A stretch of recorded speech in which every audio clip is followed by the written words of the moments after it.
What really happened with your host, Mike Rivero. You're listening to the Republic Broadcasting Network, where you'll find out what the Fukushima's going on.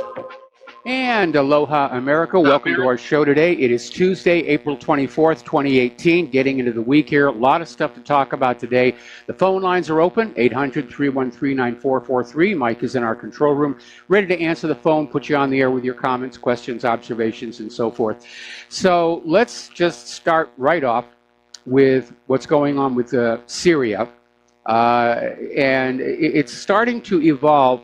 There are basically three nations in there aligned, pushing back on the U.S.-backed militants, and that's, of course, Turkey, Russia, and Iran, who don't really like each other all that much. They've got different goals, but the common enemy seems to be holding them together, and that dread of what the U.S. government is about to do next. Now, a senior correspondent for German state media broadcast ZDF basically went on air. This is the largest public TV news broadcaster, saying that the Syria chemical attack in Douma was most likely staged. Of course, we all know that the story of Assad just gassing a bunch of kids never made any sense anyway. But it's nice to see people in the corporate media, even if it's the foreign media, start to stand up to some of these lies and propaganda. And it's a very significant development that we're starting to see this happen. Now, apparently 6,000 Jaish al-Islam militants and their families are going to withdraw from East Qalamun, which is northwest of the Syrian capital, and they're basically surrendering their weapons, and they're searching the militants, they're confiscating suicide belts, and they're finding a vast cache of NATO-supplied arms. So this never was a civil war. This was another covert regime change disguised as a grassroots popular uprising. The same stunt they pulled in Libya, same stunt they pulled in Ukraine, same stunt they pulled all over the world. And everybody knows what's going on. Something else that they've also found is another mass grave in a Syrian city that was until recently held by the U.S.-backed militants. And they're still excavating. They've found 50 bodies. They estimate there's probably 200 in there. And they were just thrown in there. This wasn't any kind of a decent funeral. They just dug a big hole, threw the bodies in, filled it all up with the dirt again here. Now, the IDF has hit Syrian targets again. No one, and they were basically, Israel claims they're responding to a single mortar shell that landed in Israeli territory in the Golan Heights, although technically the Golan Heights still belongs to Syria. And even the IDF is saying it looks like it was somebody fired in the wrong direction from the ongoing conflict, but they still went ahead and hit Syrian targets again. Now, Russia is getting ready to arm Syria with the S-300 missiles. In fact, my understanding is they're already delivered, they're already online. And this may be the reason why the U.S. CENTCOM chief made this, up until this moment, secret visit to Israel. Because up until now, Syria has been relying on the S-200 air defense systems and the S-125. Now, the S-300s have a range of 120 miles, which means Syrian deterrent reach now overlaps into Lebanese airspace. And this is significant because Israel likes to bomb Syria by violating Lebanon's airspace and standing back and using standoff-launched munitions so that they won't get hit. Well, with the S-300s in place, that equation has now changed, and in fact, the S-300 could even reach into Israel and shoot down aircraft. Now, Israel is dropping hints that if Syria retaliates for the attack on the T4 base on the 9th of this month, that they're going to hit Iran's air force. So that's Israel's attitude. We have a right to attack you, and you should not attack us, or bad things will happen. I don't know how that's going to work on out. Corporate media, of course, is having a good time with all this. They're celebrating the U.S., France, and Britain bombing Syria. even though it's a violation of international law and is clearly predicated on another lie. But that's the job of the corporate media. Convince everybody the war is just, the war is right, patriots support the war. And of course, for the corporate media, along with obvious influence coming in from the government itself, war is good business. People will tune in to watch a war. And so the media are going along with the war agenda, hoping it's going to improve their ratings a little bit. And maybe it will, maybe it won't. Meanwhile, despite Trump's recent comments about leaving Syria, the U.S. is getting ready to build yet another base inside Syria to prepare for the next phase of the conflict. Now, little reminder, the United States does not have the permission of the Syrian government to be in Syria. Syria's government wants them gone. And these bases basically represent a military invasion, an occupation. So they're still ramping on up, and now we're hearing more of this tough talk about how the mission will not be completed until Assad is gone. So they've gotten away from saying the fight is all about ISIS and Al-Qaeda and the war on terror, and they're back to Assad is evil, Assad is terrible, Assad is gassing innocent children, Assad passes wind in elevators, he tears the tags off his couch cushions, and he files his teeth into points because he thinks pain is fun, or whatever it is they're saying about him today here. We're going to do a shout out to our on-air affiliates who are just now rejoining our network. Now, this morning, Donald Trump and Emmanuel Macron had a meeting followed by a press conference, and the meeting must have gone on long because they were a little late getting that press conference. Fox News kept cutting on back and said, any minute we're going to get Trump and Macron. Then they'd cut away for more news, and it went on that way for a while. Macron, of course, was lobbying for Trump to keep the P5+1 deal intact. And more about that in a little bit. But Donald Trump is out there thumping his chest and warning Iran of big problems if it resumes the nuclear program it agreed to curb in a 2015 international accord. Now, of course, Iran is saying that if Trump pulls out from the P5+1, they have every right to go back to working on their nuclear program, which was never demonstrably about weapons, but about building a nuclear power infrastructure. Because Iran understands the oil isn't going to last forever. And they never enriched uranium anywhere near to what it takes to make a bomb. So Trump is out there thumping his chest and acting tough. Meanwhile, Netanyahu's turned up the volume, screaming about Iran as the deadline nears. And we've been hearing this for the last 30 years. Iran wants to get rid of us. Iran wants to wipe us out. Iran wants a new Holocaust. And you need to remember, there's a Jewish community living inside Iran, and they're very comfortable. They're not being persecuted. Israel tried to lure them away, to move to Israel with financial incentives. And the Iranian Jews said, no, we've got businesses, we got friends, we got family. One of the world's oldest continually operating synagogues is located in Iran. There's no intolerance there. But Netanyahu's out there saying that Iran is all these bad things and they need to be dealt with. He was out there saying the deal has to be either fully fixed or fully nixed. Now, Iran has countered, saying that if Trump kills the Iran deal, they will leave the Nuclear Non-Proliferation Treaty. And that is a significant threat, because that would end the requirement for inspections of any kind.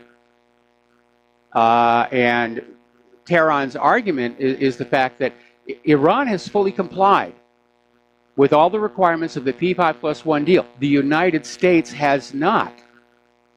They kept many of the sanctions in place. They've added new sanctions. The U.S. is not acting in good faith here. Now, latest news on this is that apparently the European Union and the U.S. have agreed on conditions to preserve the Iranian nuclear deal as it is right now. And apparently, under the new agreement, Europe and the U.S. are going to hit Iran with more sanctions. They're not going to end the P5+1 deal, but they're going to throw more sanctions on Iran because of their long-range missiles, their weapons of deterrence. So what is going on here is, I think Trump was looking at the poll numbers and realized that if he unilaterally pulls out of the P5+1, he looks like the bad guy. The optics are terrible on this one. So what they're getting ready to do is just pound on Iran economically any way that they can, just mess with them until Iran leaves the P5+1 deal, at which point Trump gets to say, well, see, Iran's the bad guy. They're the ones who pulled out of the agreement. Meanwhile, according to this article in Journal Neo, apparently Washington is trying to use a currency war to destabilize Iran. And apparently this is coming from people like John Bolton and our soon-to-be confirmed Secretary of State Mike Pompeo, saying that Iran is in Washington's sights for regime change, or at a minimum, economic sanctions and chaos. So Washington is getting ready to wreck another country just to prove that they can do it. Getting on down to Israel, a lot of attention has been focused on the border between Gaza and Israel, but there are other things going on. The violence by the Israelis against Palestinians is ramping up. The settler violence is ramping up, destruction of olive trees. There's clearly an escalation going on. And maybe what Netanyahu wants is a third intifada to distract everybody from his corruption problems here. But apparently, Israeli soldiers invaded Abu Dis town, which is southeast of occupied East Jerusalem, and fired a lot of live rounds. They used some of the rubber-coated steel bullets, which, by the way, the rubber coating really doesn't make them softer or safer. It's just something that they do to say it's a non-lethal round, but they can be lethal. They used tear gas bombs and live ammunition. Some of the people were shot with live ammunition. This was the second time that Israel had gone into this town in less than 24 hours. And they had gone in the first time with dozens of concussion grenades, gas bombs, and live rounds. And they're shooting at kids. And what do the Palestinians have to fight back with? Rocks. Now, for some reason, it's still not explained why, but Israeli soldiers have abducted the dean of students from Bethlehem University. And apparently the Israeli soldiers basically entered his home on Saf Street at the center of Bethlehem and just took him away. And nobody knows why. Somebody made an interesting comment that we should all remember that, you know, Israel just didn't start being brutal and violent as soon as cell phones, smartphones were invented. The stuff's been going on all along. It just never got out. But in this age of the internet and inexpensive production equipment, the stuff is getting on out. And apparently there was this video that was put together about what's going on at the border between Gaza and Israel. And it was posted on YouTube. And it's talking about the unarmed resistance to the blockade, and include the killing of Yasser Murtaja, the Palestinian journalist, who was one of 6 journalists shot by Israeli snipers back on April 6th. So it was put up on YouTube and promptly taken down for incitement. It's now up on Vimeo. There's a link to it from my page, so you can go and see this video that YouTube says you shouldn't look at. You're not allowed to look at things that make Israel look bad. Meanwhile, in the Gaza hospitals, they're struggling to deal with this tsunami of wounded Palestinians, and they're wounded very seriously. We were talking yesterday about how doctors are saying there's some kind of exploding ammunition being used that just rips up tissues and shatters bone, and they're trying to deal with it. Apparently the hospitals are just overloaded, and they're dealing with blackouts, having to use emergency generators. They're short of basic supplies, and they're struggling to keep on up. All right, let's take a phone call. We're going to go to Tom in Florida. Aloha, Tom. Welcome to the show. What's on your mind? Good day to you. Good yeah, day. what's on my mind, I just saw on the news, Michael, you hear me? Yes. Oh? I hear Yeah, you. on the news they had 619 murders in Tijuana in the last month. And they found these 3 students over there. They were in vats of acid. Yes. I don't know if you heard about that. These 3, I guess, journalist kids, whatever they were doing. And they were murdered, and we're bringing these people in. And, the audacity of these Democrats, Michael, allow this invasion and this caravan, the audacity of those illegal, I call the criminals in Mexico City, to allow this invasion of our country is absolutely disgusting. And that Barbara Boxer, Pelosi, and that Feinstein, and all these leftist, liberal, Soros-backed swine are absolutely destroying our country, Michael. Yeah, and they're doing it because they need the illegals to speak English. Let me tell you. Yeah, they're doing it because they need the illegals to win elections. The Americans, people have turned away from the Democratic Party in large part because of the corruption of the Clintons. And the Democratic leadership has openly admitted they count on votes from illegal immigrants to be able to win races. Well, you're right, Michael, but Donald Trump kept saying during the election that the election might be rigged and all this. So when he becomes president, he's saying, there was, I guess, 4 million illegal ballots. Well, how is this possible in this country? What the heck is going on, Michael, with this as far as this invasion? I'm not just talking about Hispanics. I'm talking about, you got people from Bangladesh, you got Pakistanis, you got everything sneaking through that border. Chinese. These Chinese are coming in here in droves. Literally in droves. There's Chinese showing up in Kansas. They're like, what the heck's going on here? Well, this is nothing but a massive Soros plot. Yes, finger. It is, and the Democrats are taking advantage of it. And our borders should be enforced. People coming into this country should go through the legal immigration process. And by the way, I got a very lovely email this morning from somebody whose daughter just completed the legal citizenship process. They're very happy, and I wrote back and I said, good for her, congratulations. And that's the way it's supposed to happen. Well, absolutely, Michael. My wife's she came from a foreign country, but she did everything the proper way. And she never asked for a handout. She never even asked for $1 in food stamps. But what's going on here with this caravan, this herd that's coming over here, I guess they broke up somewhat, is the audacity of the Mexicans people to bring these people 1,000 miles through Mexico on a beast train, whatever they call it, monster train, whatever, and to bring them to our border and tell them, hey, you can come right in and we're going to give you everything, Section 8 housing, food stamps, welfare, we're going to give you a job. By the way, Michael, here in South Florida, there's not one white Anglo male on the Dade County Commission, and Broward County only had 4 left. It was in the Sun Sentinel.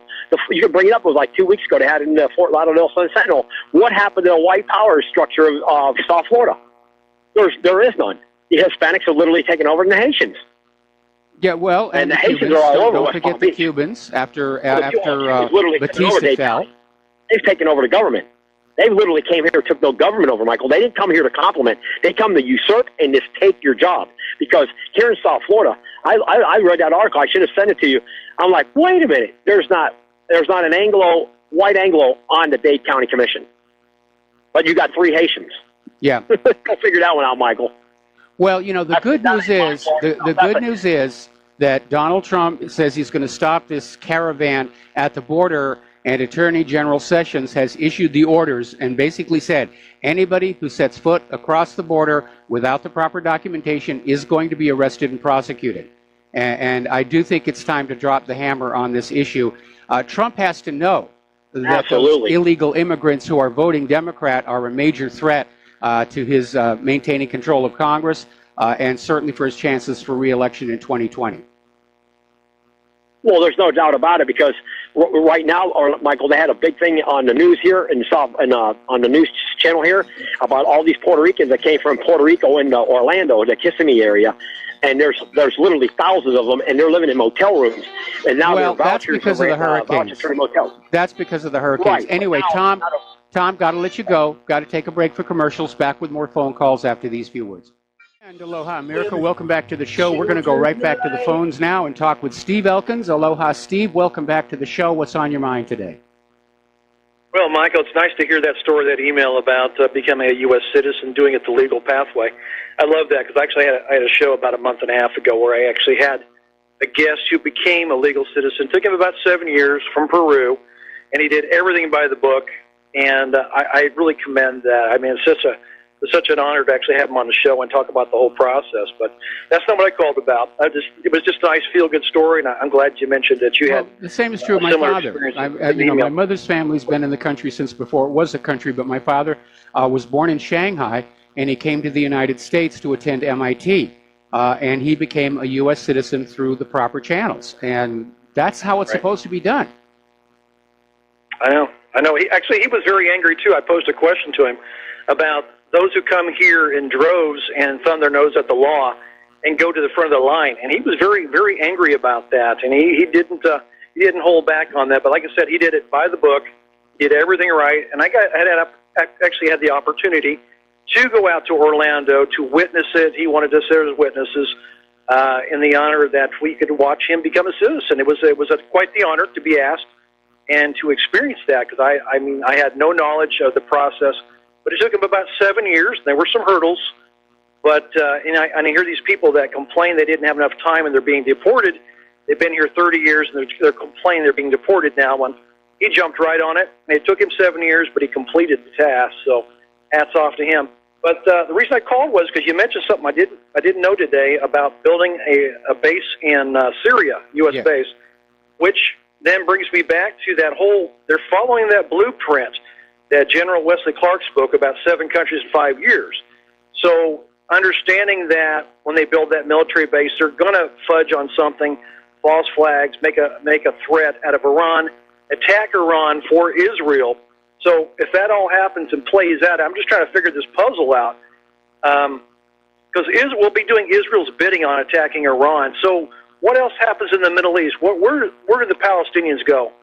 Are they going to be shoved out of Palestine altogether, and Israel takes over Palestine? What's going to happen? Well, that's what Israel wants to do. Most of the Palestinians who were kicked out of their homes during the creation of Israel have been living in refugee camps in Jordan all this time. And what Israel wants is for all the Palestinians to go. As far as what the U.S. is doing in Syria, I think, again, wars are never started for just one reason. And I think it's significant that the areas controlled by the United States in Syria are the areas where all the oil and gas and most of the water are located. And I still think that the Balkanization of Syria is on the table under the excuse of creating an independent Kurdistan. But, they've double-crossed the Kurds so many times, I don't know how much cooperation they're going to get on that. Is Syria part of the UN? Are they in the UN? Yes, they are. They're probably not. Yes, Correct? they are. They are. Okay, so can't they approach the UN and say, we want the United States out of our country? I mean, they have the legal right to do so. We were never asked to come into their country, so why can't they approach the UN and make a stink right there saying, we want the Americans out of our country? And you can't build a military base in our country. You have to leave now. Well, you have to understand how the United Nations works. There's the General Assembly, which is where the representatives of all the member nations get together. When they vote through a resolution, it basically doesn't have any enforcement behind it. It's usually just expressing the sentiment of the other member governments of the United Nations. The only part of the United Nations that can actually apply force to solve an issue is the Security Council, and it would be a total waste of time to bring anything to the Security Council because Nikki Haley would veto it immediately. Yeah. Well, this is very disturbing to see that Syria is not in control of their own destiny, their own country, that the United States can do whatever they want. I mean, this is a dangerous precedent. It's been for a long time invading other countries and taking them over, but I'm very, very disturbed by this because we know Russia was invited in to help fight ISIS, Syria, one of them, Turkey, and also, but the United States, the audacity to invite themselves into your home and then say we're staying and now we're going to build a home here and say the long run, I'm infuriated by that. It just really bothers me, Mike. Well, certainly it's going to bother anybody, and the U.S. has been playing this game since pretty much the end of World War II, and they have tried this regime change on over 50 countries, succeeding about half the time. And we saw how they did it in Iran in 1953 and Chile in 1973. And they've just really ramped it up with Afghanistan and Iraq. And they tried to do it to Yemen. The people of Yemen are fighting back. That's what that kerfuffle is all about. And that's how the U.S. does it. And the corporate media insists, oh, these are organic civil uprisings. They're not wars. And then we find out after the fact that the U.S. went on in with non-governmental organizations, gave a lot of money to opposition groups, and just kicked up a bunch of chaos to try and force the government to collapse. And it looks like they're doing the same thing in Armenia right now. You know, Micah, it doesn't seem to there be any benefit to actually being a part of the UN.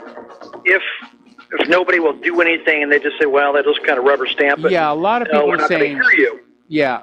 Listen, stay on the line, Steve. We got to do another commercial break here, but I want to come back to you about this issue with the United Nations. Aloha, America. Welcome back to the show. We're still talking with Steve Elkins, and we're talking about how the United Nations really seems to have lost its functionality. As long as the Security Council is dominated by the U.S., they're never going to be able to do anything about Israel's rogue behavior or the U.S. rogue behavior.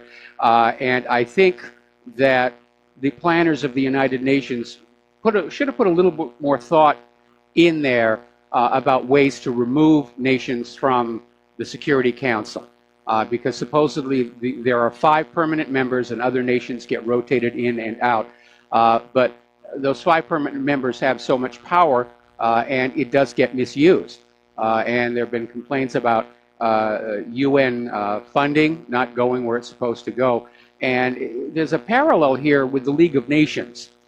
Following World War I, they put together this League of Nations in the hope of avoiding any more war. For a while, it did keep things on track between the various nations. But as the world got into the 1930s, the League of Nations began to succumb to internal rot and corruption. And ultimately, it collapsed. And that's when we had big mistake number 2. And so I'm not at all surprised to see the United Nations rapidly becoming irrelevant as we head into big mistake number 3. It means they would probably formulate another agency, whatever, instead of United Nations, to be called something else. I mean, they've gone from the League of Nations to United Nations to something else that's going to be inept. But, hey, last question I got for you. I was doing a little research on false flags, and I think I may have stumbled on the very first false flag that I could ever find before false flag was ever invented, the term. But it looks like it's 64 A.D.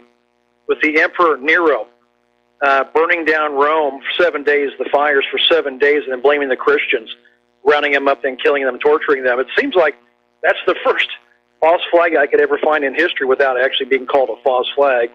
But throw that your way. Well, that definitely meets the criteria for a false flag, but I'm pretty sure there are going to be others as well, because rulers throughout history have used lies, fraud, and deception to control their people.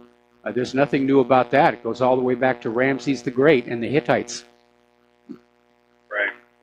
Hey, thanks, Mike. Appreciate it. Have a great show. All right, thanks an awful lot. We're going to switch over to Dustin in New Jersey. Aloha, Dustin. Welcome to the show. What's on your mind?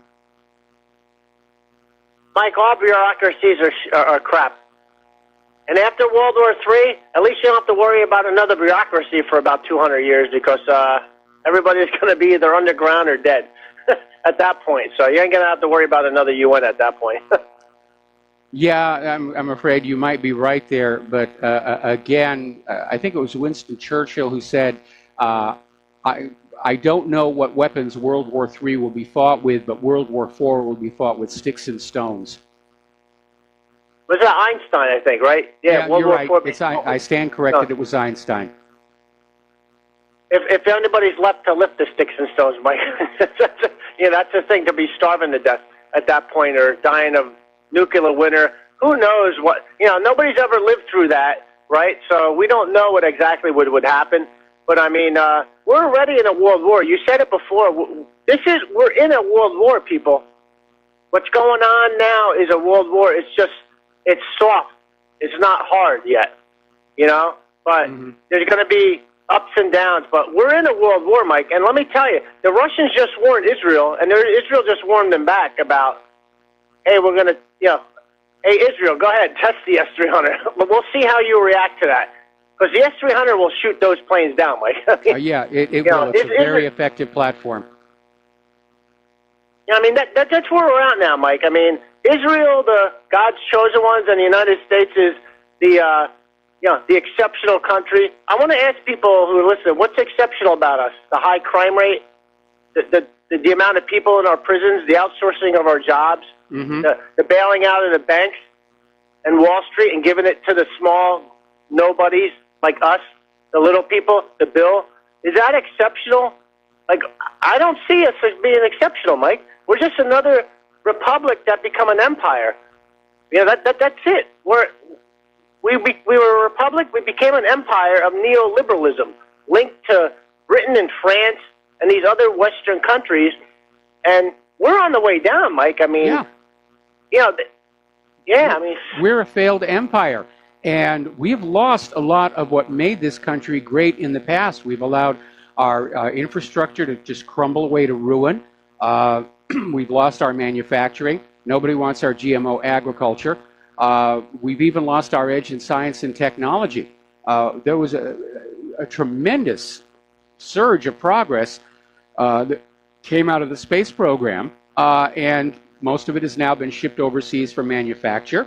Everybody's screaming and crying about China's intellectual property violations, but American companies made that decision to send the technology to China in the first place. And it's not like we don't steal anything. It's, the shoe's on the other foot. You know what I mean? Like, China's got 20 cities the size of New York or L.A. Yes. They got brand new infrastructure. They got brand new railroads. They got the world's fastest high-speed train. Like, they got the world's fastest supercomputer. Yes. Their science has surpassed us. That tells you everything, Mike, of the future. And AI, if you support AI for where it's going, they're ahead of the game now. We're not. They are, because they've got a powerful manufacturing economy. And somehow Wall Street and our corporate culture got into this idea that they didn't need to manufacture anything or grow anything, that they would just take the money and shake it back and forth and it would magically multiply. And it doesn't really. It's just another name for gaming the system for the available wealth.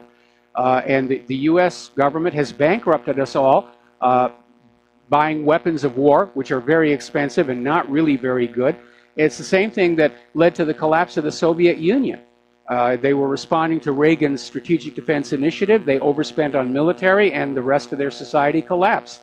And that's what's happening here. Yeah, that's where we're basically the Soviet Union. Everything's been flipped around. I just want to leave this to one thing with people. Listen, if we're exceptional, that means everybody else is not. If Hillary Clinton's exceptional or the Bushes, that means you're not. You're expendable. You understand that, people? You're expendable. You're not exceptional. One group thinks you're exceptional. Another group thinks that you're expendable. That's it. That's what it's about. Yes. The Wall Street is exceptional. You're not. You're expendable. That's why they bailed them out, and you got sent the bill. Thanks, Mike. Have a good show. All right, thanks an awful lot. We're going to switch over to Jim in Chicago. Boy, the lines are really loaded up today. Jim in Chicago, welcome to the show. What's on your mind? Hello, Michael. I have two quick questions. The first one is, with all the fighting going on in the Middle East, where are the anti-war groups and also the churches? And the other question, why did Rand Paul change his vote last night? Well, with regard to the first question, my understanding is that there are anti-war protests, there are pro-gun rallies, they're being totally ignored by the corporate media, which is why whenever somebody sees an anti-war rally, take pictures and send them in so we can post them on the independent media, because that's the only coverage they're going to get for what they're doing. As far as Rand Paul, I really don't know whether he was threatened or blackmailed or made some other kind of a deal. But it did come as a real surprise that he rolled. And it looks like Thursday, Pompeo is going to be confirmed. Former head of the CIA as Secretary of State, that does not bode very well. Right. I was very disappointed with Rand Paul. In fact, I called his office this morning to complain about that. So, I mean, we're at the point now, who do we really trust or who do we really want to support these days? Well, I think we're going to have to trust ourselves, is what it comes on down to. The U.S. government is hopelessly, irredeemably corrupt.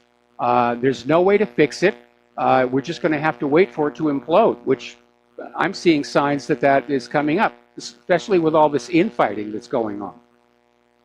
Well, not only that, did you hear today regarding the economy that they're concerned about inflation, interest rates going up, and these guys in the corporate world, they're making earnings like they used to. Some of them are still cleaning up pretty good, but yeah, the economy has been deteriorating from the bottom up, and now it's reaching those higher levels. I mean, look at the stock market today. Boy, what a wild ride that was. Well, Michael, thank you very much. You take care. All right, thanks an awful lot. We're going to switch over to Kevin in West Virginia. Aloha, Kevin. Welcome to the show. What's on your mind? Hey, Mr. Mike. Jeff Sessions, the Aiea brothers, and Deputy Watchman Schultz is on my mind. I'm curious when the Aiea brothers was running their little, I don't know what you would call it, their little intelligence gathering thing for Deputy Watchman Schultz and the Pakistani intelligence people. What do you think that they got on Jeff Sessions and when he was in Congress? I mean, he's got to be compromised, and that's why he's not acting. I'm just curious what your thoughts at all. How is he compromised? Well, he could be compromised in a number of ways. Obviously, I'm not privy to that information. But with this NSA listening to everybody, the NSA has everybody's secrets. And unfortunately, so does Israel, because Israel gets the take from all this surveillance without any filtering at all, and that means they're getting the intelligence on American politicians. And so if these politicians have a dark secret in their closet, Israel can use it to get them to, for example, change their vote on Mike Pompeo. But they're all bound together by this mutual web of corruption. And we had an article that we ran last week basically saying that pretty much everybody inside that beltway in Washington, D.C. is tangled up in that Clinton Foundation.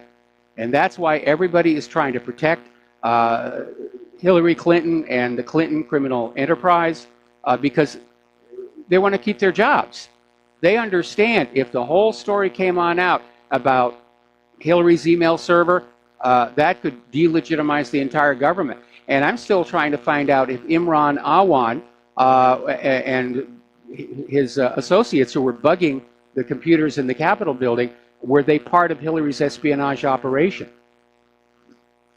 I would have to say, and this is just pure speculation and conjecture, I think you're onto something when you say that. And my thought about Sessions, I think it's going to come out that he was he was a Klansman. He was part of the Klan. And I think that's what they're holding over his head. It's not a crime, but it is a dark spot on him.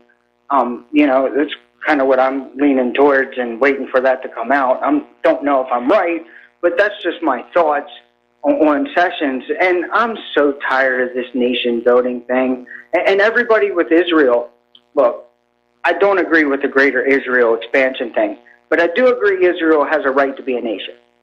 Yes, and so does Palestine. I mean, yeah, absolutely. Yeah, absolutely. I don't have a problem with Israel. I don't have a problem with Israel existing. What I have a problem with is Israel demanding to exist while at the same time demanding Palestine not exist. That, I think, is a problem. Yeah, it's a human rights violation in my book, but, that's, what do I know? But that's all I wanted to pick your brain about today. I was just wondering if you had any information on what possibly they have on Sessions. Who knows? I mean, I keep seeing all these stories about, pedophiles in high places. Maybe it's that. Wayne Madsen is out there saying that Lindsey Graham is actually gay, and they're using that to control him. Who knows? We live in a crazy world. And one last thing, Dustin crystallized everything.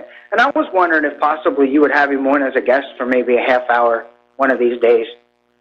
We might. We might. And just let him go on and on for a little while. I'll need Dustin to send me an email because our telephone system at Republic does not trap phone numbers. And we do that to protect the privacy of people calling into this show in case they say something that they shouldn't say. So Dustin will need to email me about that, and we'll set it up. Anything else, Kevin? No, you have a great and wonderful day, and give Miss Claire the best. I certainly will, and the good news is she's actually starting to feel better. I got her this high-tech back brace, and she saw the chiropractor over the weekend, and she says she's doing a lot better now. So I'm still not letting her do any of the housework or anything, but it looks like we may be nearing the end of this particular episode. Okay, thank you for the phone call, Kevin. We're going to switch over to Matt in Florida. Aloha, Matt. Welcome to the show. What's on your mind? Hey, Mike, I just want to talk about two quick things. One being the current state of the economy, and two, the coming war. Mike, I really, really, really believe this country's done, and it's baked, and it's over. We're approaching 100% our GDP, and our deficit is going to climb to over $1 billion in the next 2 years. And I don't care what anyone says. And we're watching North Korea. I really believe we're still going to war with North Korea, and we're going to be going to war with Iran. I'll tell you why. You know, the rate our deficit is as right now, there's no way we can ever repay it. There's no way. And there's only one way out. That's by the barrel of a gun. Nobody who's living under a private central bank can ever pay the debt off. It's designed that way, to give the bankers control over the nation and its people and just plunder them for wealth. That's what private central banks do. They're predatory institutions. And they exist and they proliferate because the leaders of countries are corrupt and would sell their own mother for $1. And certainly the idea of selling all of the American people into debt slavery was something that the Congress and President Wilson in 1913 thought was okay, because they were going to do very well out of the deal. That is correct. We have been had. We've been sold to the highest bidder, and like you said, all of them. You know, it's pretty much it boils down to the survival of the fittest, you know. And what they're basically looking at is how I look at it. You know, they're going to look out for themselves and their families. That's what they've done. They've raped us. They sold us to the highest bidder, and we're basically heading down the tube, and there's only one way out, and that's war. You know, the situation in North Korea, I think, is just being put on ice for now. Listen to Joel Osteen, and he said it. He said it right out. He said, we're not going to go to war with them. When the war drums were beating a couple months ago and everyone was swearing it was coming, he said, no, we're not going to go to war. Russia and China's not ready. Give them another 2 years. And I'll be darned if you didn't come out. Now it's on ice. We're talking and everything's supposed to be going great. But if you notice, one thing is not being said. He has not admitted to denuclearize once. Well, unfortunately, you know, there's been a big monkey wrench thrown into the gears regarding Korea, and we're going to be talking about that a little bit later in the show.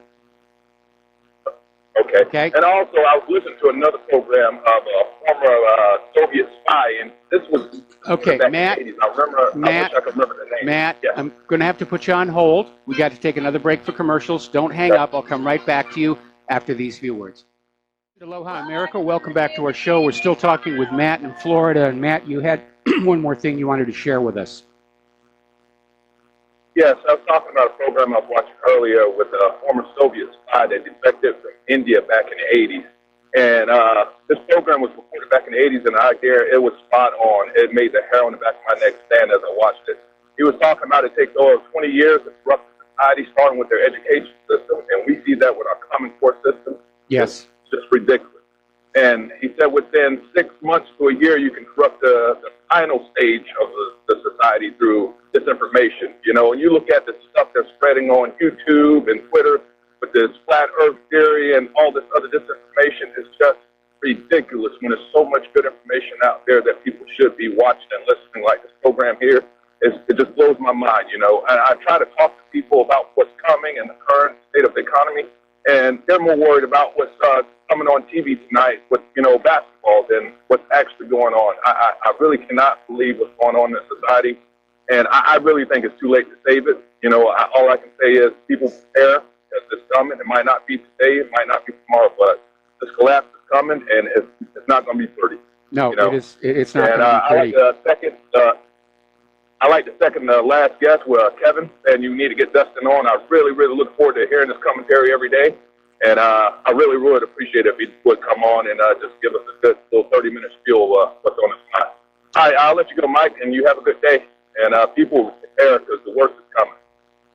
All right. Well, thanks an awful lot here, and we're going to switch over to Johnson in Humboldt. I assume that's county, and I may have to take you through the station identification. What's on your mind? So I don't know if sorry, I've been going through like some at surgery time with my father-in-law. Ah, sorry to hear that. But I've been listening. Yeah, it happens. But I listened, and I want your listeners and myself to know that the UN is in New York. You know, it's not that far from home. It always gets like put out like it's like this place out in the middle of somewhere, and it's really close to home. So, I mean, for the UN to have all these different edicts makes sense for the U.S. and Israel, of course, which is our 53rd state, to be a part of the escalation of anything that happens, period, right? Yes. And built on Rockefeller land, too, on top of that. The other one is that I was an aircraft mechanic. I was worked on F-15s through the 90s. And we got the F-22s came into process. And I actually got to work on some of them when they first came in. And I would have to say, when they first came in, that was pretty badass. So like all the other stories or writings or anything else that I read about it, because I'm not in the service anymore, really seems, but I want to kind of throw in something about California and how to change it. Okay, well, I'm going to have to put you on hold. I'm going to have to put you on hold, and I'll come right back to you after our station identification. Aloha, America. Welcome back to our show, hour number 2. The phone lines are open, 800-313-9443, and we're talking with Johnson in Humboldt. And just pick up where you left off. Okay, sorry, sir, if I seem like I'm kind of tired and slurring my words, but I came up with the 10 planks to take the Republic of California back. Good. And I think it was like a thing that John Statmiller kind of put out. I thought it was kind of strange but courageous at the same time, as they had 2 Californians around him at any given time on Mondays. He had Steve and he had Ron, which I hope Ron's doing well. I just want to throw that out there too, because I really think he is a wealth of knowledge that a lot of people need to capture, especially after reading his first book. But with that in thought, though, I just want to kind of put it into place that I have what needs to be done to recreate the California structure in my head, and I wanted to kind of bounce it off of you. Should I just email it to you or throw it on the air? Well, I think I would prefer that you email it to me, and I'll take a look at it. But again, I would like to avoid any kind of a uprising or revolution. I don't think the American people are ready for it. No. Okay. It's all language. Okay. It's all language numbers. That's all it is. It's language and numbers. It has nothing to do with any violence. Okay. Well, you understand why I'm cautious about that. The third one says establish volunteerism. Reestablish volunteerism is the third one. Because we don't have that in the state of California. I mean, now they're mandating, the health and voting, and they're trying to mandate everything in the state of California. You know that. Well, I think volunteerism is discouraged because the new model is everything being done is under the control of some bureaucracy or corporation. Exactly. Yeah, it's a very dystopian situation. Anyway, Johnson, please email me that list of suggestions. And thank you very much for the phone call. And I hope your father is doing better. And we'll talk to you later. Okay, so phone lines are open. We're going to get on back to our news feed here. Let me just clear the screen. The Russian air defense systems, and by the way, Russia is just giving Syria the S-300. This is not a sale. It's a gift. And apparently they've already been put to use because apparently the air defenses at Hmeimim Air Base in Syria intercepted and destroyed several unidentified objects targeting the base. They're thought to have been drones, armed drones, used by the militants, and the Russian air defenses basically shot them all down. Israel is now responding to the presence of the S-300 in Syria by vowing to destroy the S-300s if Israel feels in any way threatened by them. Well, obviously, if the S-300 can target Israeli planes hanging over Lebanon, lobbing shots into Syria, or even pick off the aircraft over Israeli airspace, Israel is going to feel that they're in danger. And I think it would be extraordinarily reckless for them to try and attack an air defense site. That's the most protected point. Unless they go ahead and use a nuclear weapon here. Okay. All right. Now, Germany has decided they are not going to move their embassy to Jerusalem. This is coming from Angela Merkel, and her comments were made during an interview with Israeli TV, and maintained that Germany's official rejection of a unilateral recognition of Jerusalem as the capital of Israel. Meanwhile, over in Tel Aviv, there are these huge rallies, thousands of people that they want to prevent Israel from turning into the Netanyahu state. And at issue is a draft bill that would strip Israel's Supreme Court of the power to overturn laws, which is what the Supreme Court is supposed to do.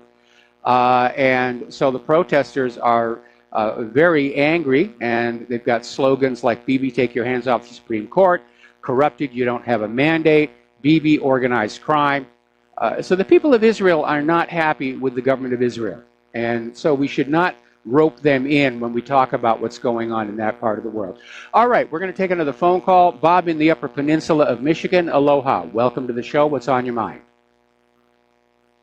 Good afternoon, Michael. What I have to say is I hope people notice that all of the protesters, they actually produce nothing that is worth anything to the rest of society. Which protesters are we talking about? Well, any of them. They don't produce cows or wheat or anything. They live in cities. They run around with cardboard signs. They protest about anything, and they produce nothing that's worth anything to anybody else. And that's kind of what I have to say. Thank you, Michael. All right, thank you very much for the phone call. We're going to let you go. And I know a lot of people look at some of the liberal snowflakes as fitting into that category. They don't really produce anything. They just want to feel important, so they go on out and they, hold rallies for political correctness and, repeal the Second Amendment and all this other stuff. They don't really think it through. A lot of them are actually paid to be protesters. You need to remember that. There are public relations companies that literally will arrange for a crowd of people to show up and protest an event. It's part of what they call grassroots lobbying. We're going to do a shout out now to our on-air affiliates who are just now rejoining our network. Now, here's an interesting story, and at this point, I have to say it's not confirmed. Okay? Saudi Arabia is claiming that the Yemen Houthis have captured 19 oil tankers and are preventing them from entering the Hodeidah port. And basically, we're getting this from Saudi Arabia. There are no other confirmations. And obviously, the issue is if this is actually happening, the Houthis could run the tankers aground and create a huge environmental crisis, not to mention the loss of all that revenue. But there are no details that would tell us anything. They don't even say who owns these oil tankers. So it may be that Saudi Arabia is getting ready to up the ante in Yemen, and they need to demonize the Houthis. And this may be how they're going to do it. Now, over in Iraq, the Islamic State is declaring that all voters in the upcoming elections, which is May 12th, are going to be targeted, and anybody who participated in the vote is considered an infidel. So Islamic State is trying to set up shop in Iraq all over again, because they've been pretty much kicked out of Syria at this point. In fact, there's another article that came out from Sputnik News on how these Daesh militants are moving to Central and Southeast Asia after being kicked out of Syria and Iraq. So that's going to complicate things for those nations as well. What a huge mess the U.S. has created with all these militants that they've manufactured here. Now, Saudi Arabia seems to have a somewhat schizophrenic foreign policy, because on the one hand, they're over in Yemen, killing the Yemenites left and right, women and children. But at the same time, they're still supporting the Palestinian Authority. And the Saudi Development Fund has just paid $40 million to the Palestinian Authority. This covers 2 months of their obligations to the Palestinian Authority. So the PA is finally going to get some much-needed cash coming on in. I'm sure they're going to be spending a huge amount of it on those Gaza hospitals, trying to buy supplies to treat all those wounded people. Now, according to the South China Morning Post, Beijing is getting ready to mass-produce hypersonic vehicles. They're setting up literally an assembly line like you would have for automobiles, and they're going to mass-produce these low-cost planes capable of traveling 5 times faster than the speed of sound. Now, obviously, we need to be very concerned about this, but China's being very smart. If you look at weapons development in the U.S., everything above the level of a firearm, they're assembled one at a time, like a prototype, and it makes it very cost ineffective. It's one of the reasons our weapons are so expensive. So China's just going to have a factory that's set up to do nothing but crank these things out. And apparently, they're saying some of these hypersonic vehicles may not be for military purposes. So it'll be interesting to see what they're going to be doing with it. Polls over on the island of Taiwan are showing the majority of the people, 70%, are willing to fight China to maintain Taiwan's independence. So there's another flashpoint. And Taiwan sees itself as an independent nation. Mainland China has insisted for years that Taiwan is part of China. It's never come to blows before, but it could very easily do so now. Okay, here's the story I mentioned earlier in the program about a monkey wrench getting into the gears of the Korea situation. And this is something that I said was probably going to happen anyway. Because, as you know, the media is saying, Kim Jong-un is going to shut down his nukes and he's going to get rid of this and get rid of that and get rid of whatever. That wasn't what he was saying.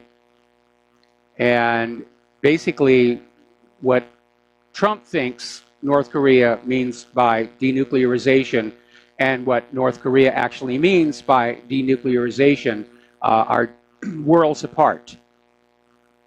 And basically, Kim Jong-un said no more nuclear tests, at least until the talks with Trump.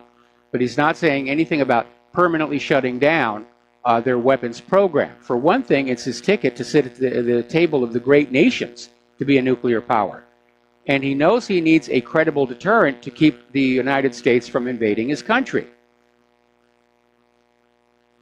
So what Trump means by denuclearization is you give us all your nuclear weapons, you get rid of all your long-range missiles, and just trust us, we will never invade you, which we have heard before. What Kim Jong-un wants for denuclearization is a much wider mandate, which is for the U.S. to get rid of their nukes in South Korea, Japan, and Guam. So they're worlds apart on this, and I'm not holding out hope that anything will be accomplished in the meeting between Kim Jong-un and Donald Trump. What I think is very likely to happen with the meeting with Moon Jae-in and Kim Jong-un is they'll reunify. And they've already announced there's a timetable. There's a schedule for reunification. And once that happens, they're going to officially end the Korean War. These are all very positive signs. If the Koreas reunify, the U.S. doesn't have a reason to go into North Korea or be belligerent about it. Article coming out of the original antiwar.com talking about America's unsustainable empire, and that's exactly where we are. And we're officially fighting 7 different wars on 2 different continents, and under U.S. military doctrine, technically that means it is a world war. We're already in World War III. We're just waiting for the really big bangs to happen. But we can't afford it. We're making the same mistake the former Soviet Union did. We're investing all of the wealth of the people in the machinery of war, which is getting destroyed left and right, falling apart actually. And we can't sustain that. At some point, there's going to be a major stumble. I think that's why Trump went back into Syria. He didn't want to be the president who lost Syria. You're getting on back to, I was talking about this movie, The Post, with Meryl Streep and Tom Hanks. And they were talking about how McNamara knew they couldn't win the war in Vietnam for 6 years before they finally called it off. And it was continued by administration after administration because they didn't want to be the president who lost the first war in U.S. history. Not that we'd ever actually won in Korea. So this is a classic case where the ego of those people who are calling the shots at the top of our government is getting in the way of rational thinking. Yes, we'll keep the war going. We can't be seen to be weak. I don't want to be the president who lost Syria. Now, on Monday, 3 Republican and 3 Democratic senators, led by Senators Bob Corker and Tim Kaine, released a draft of a new authorization for the use of military force, or AUMF. This one would repeal the original AUMF passed on September 14, 2001, which gave the president the power to use all necessary and appropriate force against those nations, organizations, or persons he determines planned, authorized, committed, or aided the terrorist attacks that occurred on September 11, 2001. It would also nullify the October 2002 AUMF that authorized the president to use the military to defend the national security of the United States against the continuing threat posed by Iraq. The problem is that this bill endorses a worldwide war on terror. I mean, it's actually worse. This bill will give President Trump or his successors the authority to simply invade any country by saying they sponsor terror. That's very, very dangerous. Okay, the U.S. Navy is trying to speed up their submarine production. They've been averaging 2 submarines. They want to fit a 3rd one in the same time frame, which I hope they don't make mistakes. They want to keep 5 of their attack submarines in service longer than expected to address a dip in the number of nuclear-powered fast attack submarines in coming years. Now, there are 52 attack submarines in the U.S. Navy today. By 2028, that number is expected to dip to 42. The Navy claims it needs a fleet of 66 attack submarines to deter Russian aggression. Now, some of the gear the military acquire looks more like hobby vehicles than anything else, and one of them is this Joint Light Tactical Vehicle, which is a militarized, glorified dune buggy, and it's a 2-man crew, and it's used to basically go on out and scout around, forward controllers and so forth. But apparently it is proving to be very, very vulnerable to attack, which if you look at a picture of this thing, you can see, yeah, it's wide open. So their Marines are going to add Stinger missiles and lasers to make up for the lagging air defense. And that, of course, will cost a lot more money. And again, if you've never seen it, there's a wonderful movie called The Pentagon Wars that really shows how military procurement operates. It's very lighthearted, very entertaining, but it's based on a true story of the Bradley infantry fighting vehicle and how these decisions get made. And I got to see a lot of this when I was working for Able Image Research, and we actually had a contract connected to the Strategic Defense Initiative. And it was just crazy. It was just crazy. Apparently, John Bolton used to be the head of a nonprofit organization that promoted misleading and false anti-Muslim news. So here we have a guy who is got a built-in bias. He wants the Muslims to be made war on. And this guy is now our national security advisor.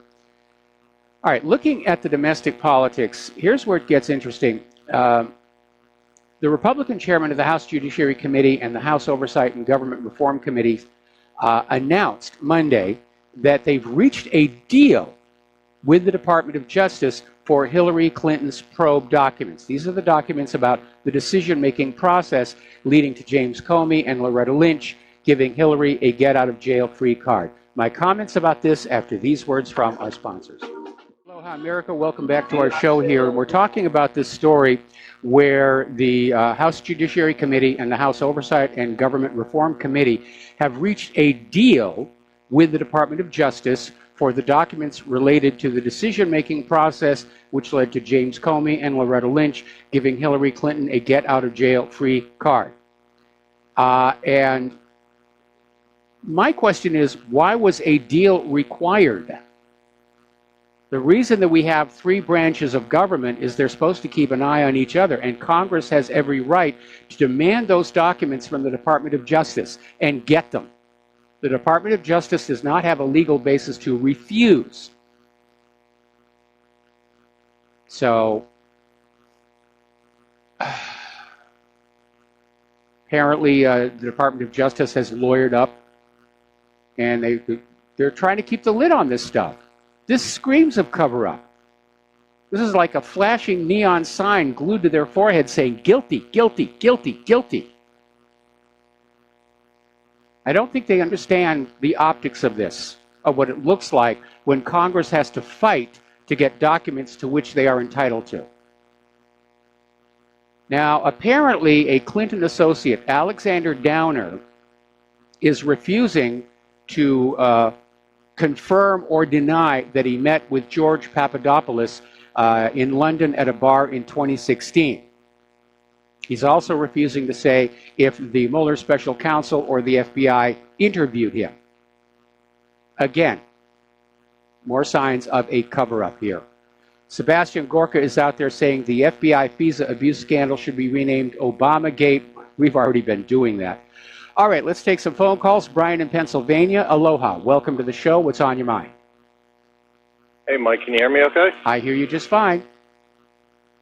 This is about yesterday's show. You were talking about how the Israeli army was shooting like people in the joints and they were like exploding. Yep. Nobody called in about it, but it's called a ballistic tip. What it is, it's basically a hollow point, but there's a little plastic tip that goes onto it that makes it really accurate. What happens is when you hit anything, the little plastic tip shoves back into the bullet and causes it to violently open, causing it to do, it's usually for varmint hunting, but you can pretty much adapt it for almost anything, and it makes a very powerful entry wound. Oh boy, that's really, really nasty. And I would assume it's got to be illegal under international law. I had a lot of people who sent me email about various types of exploding and fragmentation bombs, bullets rather, some of which apparently you can buy, just as a regular gun owner, which, I can't see. When I go hunting, when I go varmint hunting, I take ballistic tips with me. Nosler makes them, almost everybody makes them, they're called Farmageddon rounds. And I reload all the time, and that's what I take for groundhogs, coyotes, anything, because what it does, it drops that in a second. You hit anything, and it's done for. Well, my goodness, I guess that's what I was doing wrong when I would varmint the garden as a farm kid. I just had a .22. Well, I mean, for a 223, that's what I use for hunting coyotes and groundhog. And if you reload your own ammo, ballistic tips are the best thing you could buy. Boy, that's nasty. That is really nasty. But again, the doctors in Gaza are saying the Israelis are using something that's a non-standard round, and it's just causing horrific amounts of damage. That was weird. Okay, that's all I got for you, Mike. You have a great show. All right, thanks an awful lot, and we're going to start with Curtis in Nevada. Curtis, I'm going to have to take you through the commercial break. What's on your mind? Yeah, Mike, something about the United Nations. People have the idea that it started after World War II to try to bring the nations together in a diplomatic way, but it always was part of the globalist agenda. They tried it with the League of Nations, and the United States didn't ratify it, so World War II happened because they got the UN, and the UN always was. There eventually was going to be the head of the global government, at least front-wise. The powers behind them were going to use the UN. So that would explain the UN not being impartial or being objective in anything, that they have their agenda too. And so I wouldn't think that they or anything. But anyway, I have an associate who used to be a credentialed person of the press at the UN, and eventually the credentials were revoked. But this person communicated to me that there is just so much corruption inside the United Nations. I mean, the more power that you concentrate in a single location, the more corrupt it's going to become. Yeah, the UN is deep state international. It's. I'm going to make a comment on blue pill people. Is that these blue? I can't understand is that you can have a Curtis, I got to put you on hold. I warned you this was going to happen. Stay on the line. I'll come right back to you. We got a bunch of other people waiting on the lines. Stay tuned. Aloha America. Welcome back to our show. We're talking with Curtis in Nevada. And Curtis, you had something else you wanted to add. Yeah, I was going to make a comment on the blue pill people in this country, that they are the ones that if we go down as a country or as a world, it's because of these people. It's that you can run 10 false flags once a week for 10 weeks. And on the 10th week, those people are still going to buy the narrative. And that's what's killing us. That's the only thing the deep state has left, really, is to just run another false flag, which I think is happening right now as we speak. Well, I'm afraid you're right, and I'm afraid that the next false flag is going to be big and ugly and inside the United States itself, just to maximize the shock value, because people just aren't buying these gas attacks in Syria.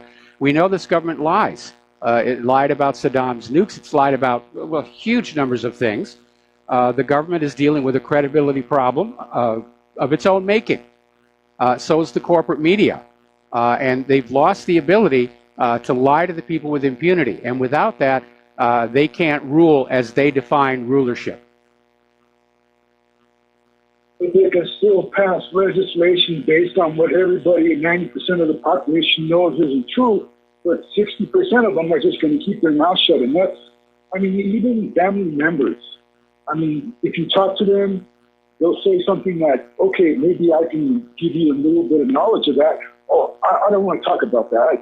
In other words, they limit anything they don't want to hear because I don't know what it is. They're like adult children, perpetual children. No, what's going on here? What's going on here is we're all raised to think that we're good people. We all watch TV and movies, and we like to imagine that were we to see corruption in government or injustice of any kind, that we would have the courage to do something about it. But when you're actually confronted with that, then you have to make that choice. Are you going to do something about the injustice that you're seeing in front of you? That carries a lot of risks.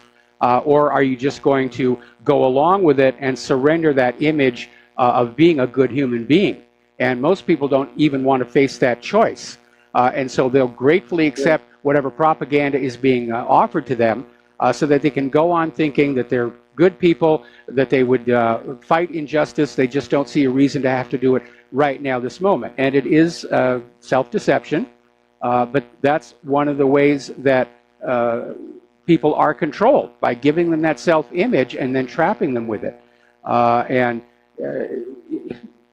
It is a gross self-deception. There's no two ways about it. Right. That works both ways, Mike, in real life, social life, and in religion, because those are the two things that people are afraid of to question what they're told not to question.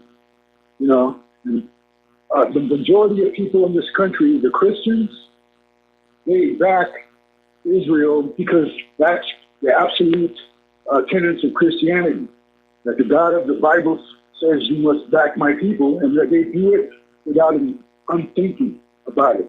And that's the biggest problem I think we have.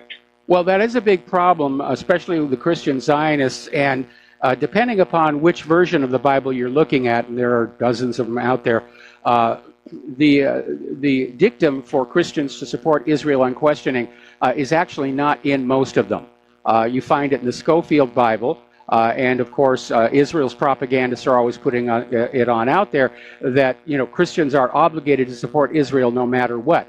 The good news is that support is slipping, and the number of people who identify as Christian Zionists is on decline.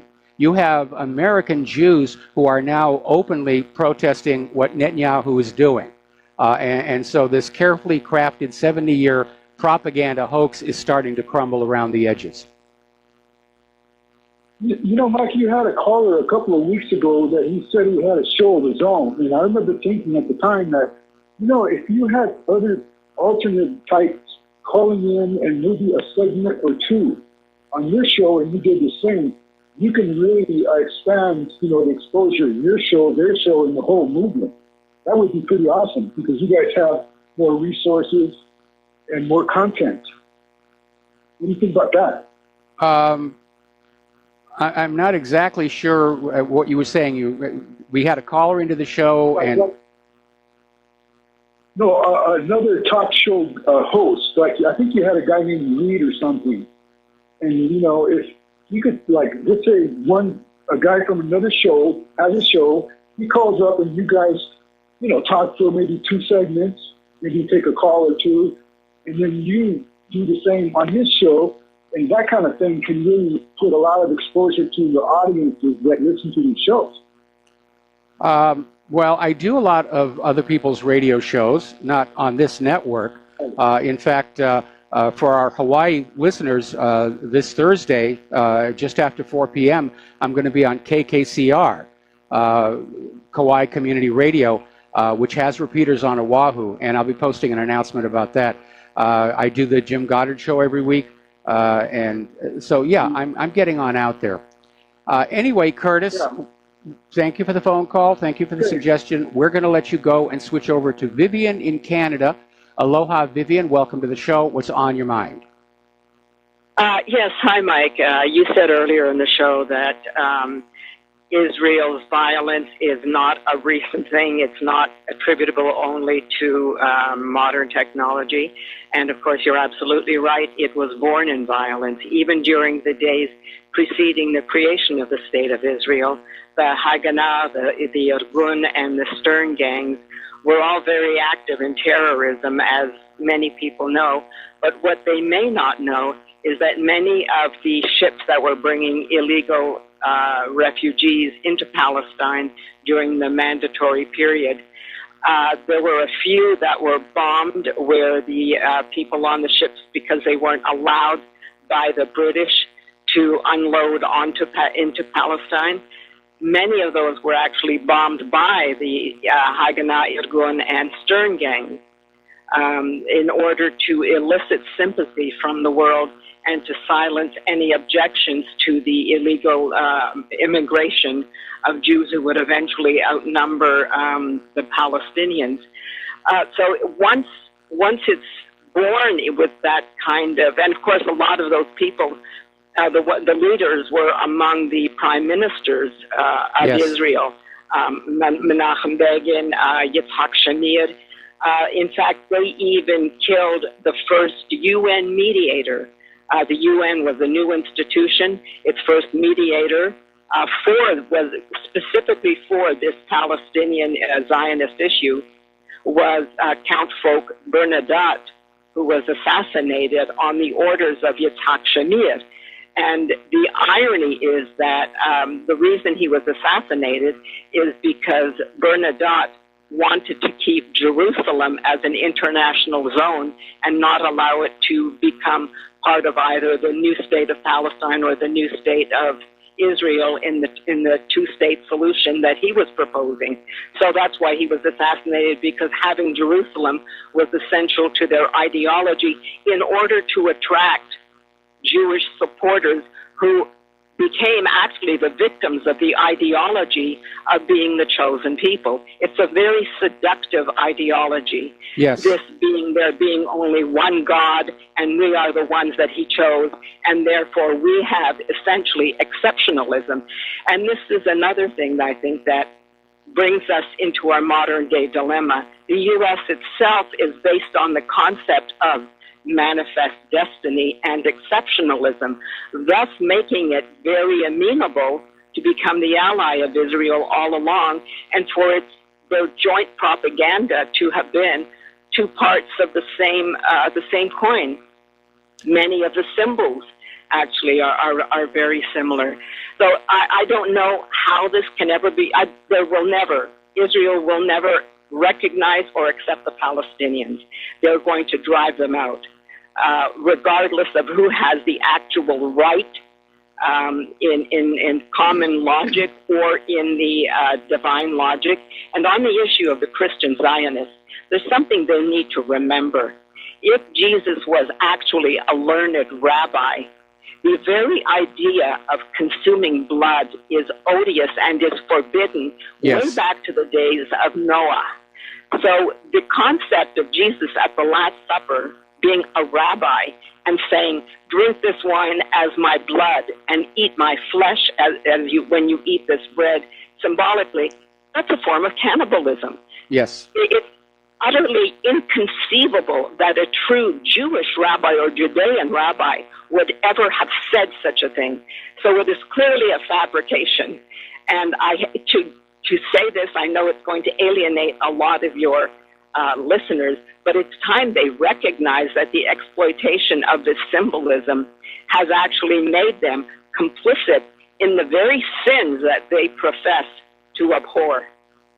Now, the question is, even if we all came to the conclusion that Israel is committing atrocities that endanger the entire planet, and this is what makes me angry. When I was there the last time, I remember leaving thinking, I have never seen two enemies that deserve each other more. Neither side is going to yield, and they are determined one or the other is going to kill the other. Neither will succeed in that goal. But in their vortex of hatred, the whole planet, we're being drawn in. What can we do? I mean, Europe is useless because each former nation is now involved with its domestic issues of having to deal with violent migrants.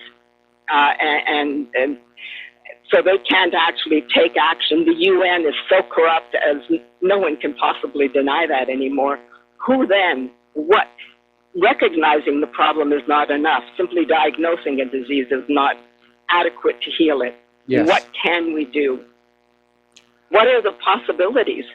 Well, without having to resort to violence to disarm Israel. If that's what has to be done. Israel must be disarmed. It's not Iran that is the culprit with regard to being needing to be disarmed. In fact, Iran has as much or greater a claim on the area that is known as Israel, Palestine, and all that since the days of of Cyrus the Great. That's because many of the people in that area are actually of Persian, and even the Greeks are dispersed throughout the entire region. There is no one single group that can claim that they have an initial indigenous right. Nobody is indigenous. Everybody migrated from somewhere, and everybody interbred. So now we have to ask ourselves, how do we disarm Israel? Is it too late? It may well be too late, and obviously what would help is if all these different countries that support Israel, because it's not just the United States that Israel parasitizes upon, if they were just to cut that off. But again, Israel has successfully infiltrated governments around the world. The Israel lobby is very powerful in the United States. It's very powerful in Great Britain. I assume that there are equivalent organizations in most of the European nations. And they just siphon off money and they send it to Israel. And Israel buys weapons. And even though Israel promises they're for defensive use only, they obviously keep attacking their neighbors. And I think during the next dust-up, they're looking for a reason to go back into Lebanon right now because they still want that Litani River. What do you think they've done to make Egypt so compliant and so silent? This is what stuns me. Now, I know they got rid of Mohammed Morsi, but what did they do to make al-Sisi so compliant? That he's even blocked off the Gaza access to life-sustaining products that used to come over the joint Gaza-Egyptian border. Well, what's happening there? I don't understand. They may have just given them the job and he feels appropriately grateful for it, or there may have been a threat by Israel. Egypt depends in great deal on their tourism revenue, and Israel might have just said, you know, it's a nice pyramid you got there. It'd be a shame if something happened to it. We don't know, but al-Sisi is definitely under control. Yes, he's clearly under control, as is Trump now, as he always has been, even though he didn't realize it. The Oedipal, I mean, the Oedipal Macron of France, he's useless. Israel is preoccupied. The only one who seems to be standing up to anybody is Viktor Orban, and whether he's going to be able, well, actually, even the Czechs, the Czech president, unfortunately, he's been involved in a scandal, and I think his name is Babiš, yes. Which ironically is a name that is common in Palestine. And the one step down is a man named Zaman. That's also a name that was common in Palestine. So they were obviously migrants. But other than the Czechs, who have now been neutralized by these scandals, and Viktor Orban, who seems to be standing alone, who is actually going to stand up and do something? At this point, I think we're headed into a global war, and the only thing that we can really do is just be prepared to take care of ourselves and our families and get through it. And hopefully, after this next war is over, and we've seen what nuclear weapons can really do, there might be a push for the world's people to say no more of these things. Do you remember the UN under Dag Hammarskjöld? Yes. Dag Hammarskjöld died in a mysterious plane crash, and it was reported that that there was a bullet in his forehead that was airbrushed away in photos. But actually, he's the one who was responsible for averting the Suez crisis. He and his assistant, Ralph Bunche, who was an African-American, by the way, are really the ones, not Lester Pearson, who averted the Suez crisis. If we had leadership like that at the UN today, then possibly we would have hope of the UN doing what it was created to do. But instead, the UN has become so corrupt, and it's been through bribery or incompetent people or whatever has become an instrument that is actually more a source of a utility to Israel. But it's going to be tragic to see so many centuries of civilization coming to an end. There must be a way that nations can recognize that what is needed is that en masse they must say to Israel, it is you that must disarm. A lot of Jews they're the victims, and they know it now, many of them. They too must also encourage that kind of thing, and I hope that's starting to happen. Anyway, Vivian, I'm an atheist. I got to let you go. Got to take another break for commercials. We got other callers waiting on the line, and we will be right back. And aloha, America. Welcome back to our show. We're going to go back to the phones. A lot of callers today here, and we're going to go to Randy in Illinois. Aloha, Randy. Welcome to the show. What's on your mind today? Hi, this is Pat in Fort Worth. Hello? Yes, you're on the air. Okay, I wanted to talk about Jimmy Carter. I almost think that people shouldn't vote, even if they're 30 years old, because I voted for the guy. And I believe he's the guy in the Bible. It says, is this the little man who has destroyed the earth? The man put in Muslim Brotherhood with Zbigniew Brzezinski, who made the CFR right. And Mika's married Joe and all this crap, you know. I'm sorry, but I just keep thinking about that Jimmy Carter dude. We thought he was a Christian. He was nowhere near Christian. If he had stood up for getting people saved before they go to hell, he wouldn't have turned everybody against us. And, well, he had good intentions, but, you know, that paves the way to hell, right? So I'm just mad at Jimmy Carter today. Well, okay, I guess it's his turn in the rotation. And this is actually Pat in Fort Worth. We had a little technical glitch. That little hamster in the wire wheel that powers Republic Broadcasting missed a rung there. So, Pat, thank you very much for the phone call. Call the hamster God, because that's why we're going to get what we're going to get. Because God has given it to us. We've asked for it. We've begged for it. All right, well, thank you very much for the phone call. We're going to let you go, and we're going to go to Randy in Illinois. Aloha, Randy. Welcome to the show. What's on your mind? And it's really good to hear Claire doing better, Mike. Yeah. Really good. Yeah. Hey, do you remember the old TV series of Police Squad? Yes. Oh, thank God. Okay, I thought I was getting old. I love that show. It was funny. Play was awesome. Play on words, yada, yada, yada. You know, it kind of, to me at least, it seems like the world has become a very bad episode of Police Squad. Only without the entertainment value. This is true. As for the Israelis, you know, there's two old sayings. One of them is yours. How do you teach a dog to stop chasing cars? You let him catch one. And honestly, and I can't prove this, I could be totally wrong, but in terms of how those people, without saying that specific word, those people are a good example of why we should not let a God have booze. That's all I got. You have a good one, Mike. All right, thanks an awful lot. And we're going to go to Don in Iowa. Aloha, Don. Welcome to the show. What's on your mind? Hello, Mike. Yeah, you get some good callers once in a while. That lady from Canada there, she seemed like she had all the relevant info on Israel.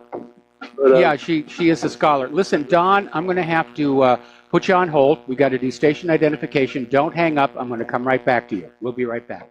And aloha, America. Welcome back to our show, hour number 3. The phone lines are open, 800-313-9443. And boy, have they been busy today.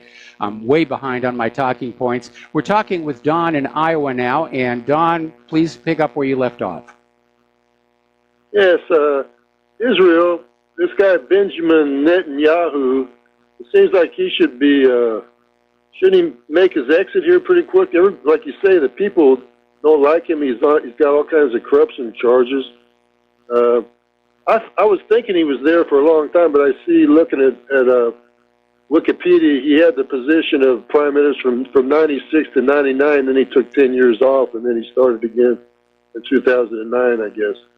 So it seems like he's been there forever, but he had 10-year vacation. But it seems to me if they would change the president, that might be a positive development. I think it would be a very positive development. The only caution, of course, is you might get somebody who's even more hardline than Netanyahu, because you know the Knesset is just filled with hardliners, and they are caught up in this idea of being God's chosen people. They're raised from childhood to think that the world hates them and wants to destroy them. They are, for lack of a better word, fanatics. on that issue. I remember one time when I was still married to my first wife, and, you know, she got into this thing about how Christians all think the Jews killed Jesus, and it's taught in the churches and everything. I said, no, when I went to church, when I was very young, we were taught the Romans killed Jesus.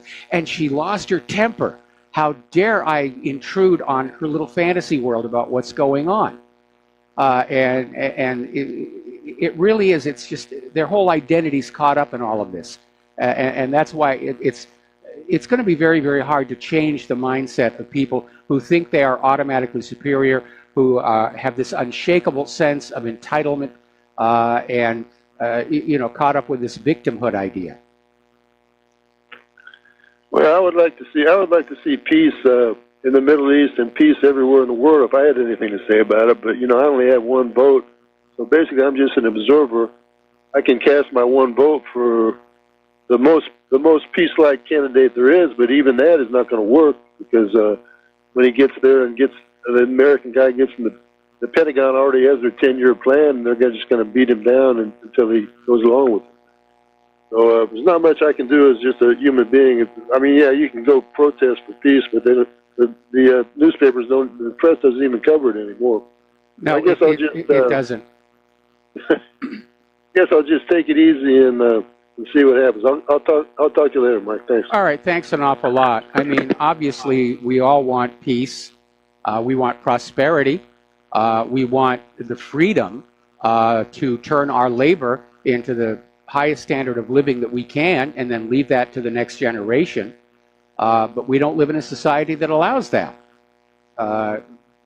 This nation, I think, went into its terminal decline 100 years ago when we were enslaved to that Federal Reserve. And unfortunately, as Don said, it's not up to me. I am going to continue to speak on out, but I think this war is a really bad idea. The bankers love it. Banks love wars. They don't care which side wins or loses. They make money off of both sides. Basically transforming the blood of our children into gold in their pockets. It really is kind of sick. And I look at the Federal Reserve, or I look at any of these institutions that exploit the people, and I keep thinking to myself, there's never an asteroid around when you really need one. All right, let's get on back to the news here. As you know, the Democratic National Committee has filed this ridiculous lawsuit against the Russians, GRU, Gucci for Two, WikiLeaks, Julian Assange, the Trump campaign, Donald Trump Jr., Jared Kushner, Paul Manafort, Roger Stone, and a whole bunch of other people. And it's filled with these legally nutty arguments. And it's basically just another attempt to harass the administration in their rage that Hillary was not crowned queen of the empire. And again, the optics look really bad. But it is going to blow back in their face because they're being countersued by WikiLeaks and by the Trump administration, who are demanding discovery of all the relevant documents regarding who was colluding with who and access to those servers, because the primary, you'll pardon the expression, evidence the DNC has in their lawsuit is the claim that Russia hacked the DNC servers and gave that information to WikiLeaks, that Trump knew it and allowed it to happen because it was good for his campaign. But the DNC servers have never been forensically inspected. Now, apparently, the DNC has already been told to preserve the servers as a result of all these lawsuits, which doesn't mean they haven't been in there mucking about with it during all this time. Those servers should have been seized and isolated as soon as CrowdStrike recanted their accusation that Russia did this. All right, we're going to do a shout out to our on-air affiliates who are just now rejoining the network. Again, this is going to blow back in their face here. Now, apparently, a lawsuit has been filed against this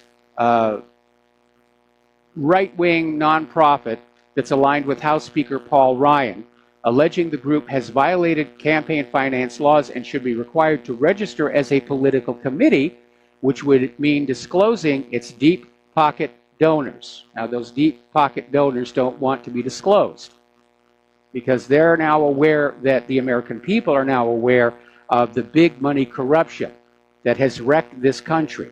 We know about some of the players, Sheldon Adelson, we know about George Soros. There's a lot of other people behind the scenes who are using their money to reshape the nation to their own ends. And it's a complete violation of the democratic process. And it's the reason when this country was started, there were strict limits on campaign donations so that a candidate's campaign war chest was a reflection of their popular support. And over the years, especially with that ridiculous Citizens United decision saying that corporations are persons for the purpose of freedom of speech, it's been reversed. Politicians don't go out fundraising among the people. I mean, they'll do a token effort, but if you look at the actual filings with the Federal Election Commission, you'll see that the vast majority of the money of these candidates, like Hillary Clinton, is coming in from Wall Street, large corporations, and very, very rich people. Doesn't even want to bother with the nickel and dime stuff. And that's not the way it's supposed to work, because it offers the running of this nation up for sale. You know, the TV series Storage Wars, about they go around and they open up storage lockers where the rent stops being paid and they rummage through it. I almost think we need a show called Congress Wars, where lobbyists show up at Congress and they fight over, you know, who's going to give the most money to members of Congress to get what they want. Now, here's a good one. And apparently, and this is getting zero coverage from the corporate media, but apparently, according to Federal Election Commission records, the Hillary Clinton presidential campaign laundered $84 million through the campaign in order to evade federal campaign finance law. Now, there's been a lawsuit filed in a D.C. District Court, and it summarizes the DNC Clinton conspiracy and provides detailed evidence from the FEC filings, confirming the complaint's allegations that Democrats undertook an extensive scheme to evade federal campaign limits. And you're not going to see that on the corporate media. All right, let's take another phone call. James in Ohio. Aloha. Welcome to the show. What's on your mind? Hi, Mike. Well, things have changed in the past 30 years or so, haven't they? Imagine if somebody back then had prophesied that Russia would be the last openly declared Christian nation, and they might be in a position where they are compelled to vaporize the state of Israel. I mean, you and I probably would have been all for committing them to an institution, but the fact is that the world's primary problem is comprised of the American ruling class and the state of Israel, and they are virtually one and the same thing, in my opinion. Yes. And, you know, if something should happen to them, I think we would enter a new golden age of peace and prosperity and technological development that would make all in the past pale by comparison. I don't think any group has this craven need for, you know, the dark side that these people do. Well, don't forget the private central bankers. We will never have prosperity as long as we are being held in debt slavery, which is what private central banks are set up to do. I count the private central bankers as part of that group. But as far as Samantha Power, Nikki Haley, she's finally come out and explained the differences between what the White House says and what she says. She said she's looking to Alexander Haig as a legal precedent. Okay. So, no, you know, when he said I'm in charge now, at least he was Secretary of State. You know. Yeah. But I think, we're going to eventually see a world war, but a hopeful thing is that if you look at the past wars, it could be said that the leadership controls it, or the people are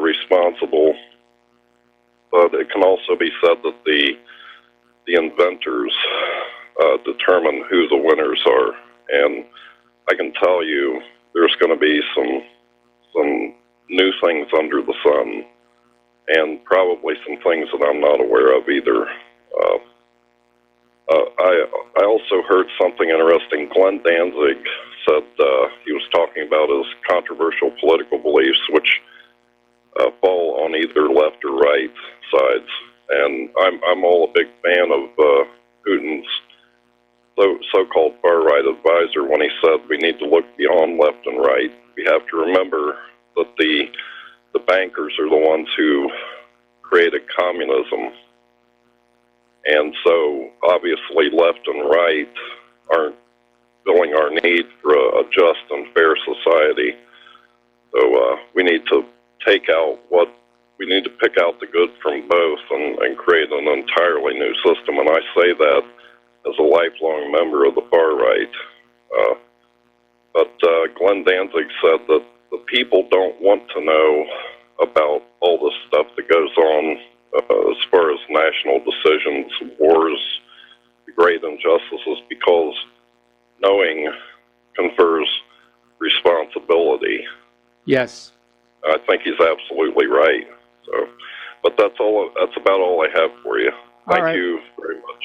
Well, thank you very much for the phone call, James. We're going to let you go here. And getting on back to our news here.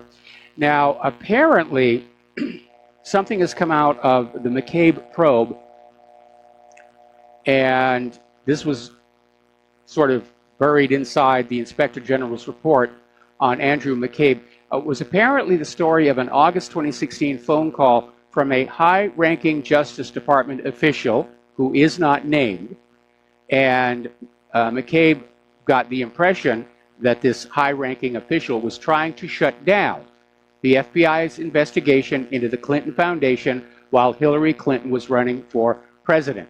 And the official was apparently very ticked off at the FBI and demanded to know why the FBI was still pursuing the Clinton Foundation when the Justice Department considered the case dormant. And former FBI officials said the fact that a call was even made is more stunning than the content, because the Department of Justice is not supposed to call over and decide for the FBI what they should investigate and not investigate. And again, this goes back to that story where pretty much everybody inside the Beltway in Washington, D.C. is tangled up with that Clinton Foundation one way or the other. It was being used as a slush fund. It was being used as a money laundry. It was being used for tax avoidance. The one thing it was not being used for was charity.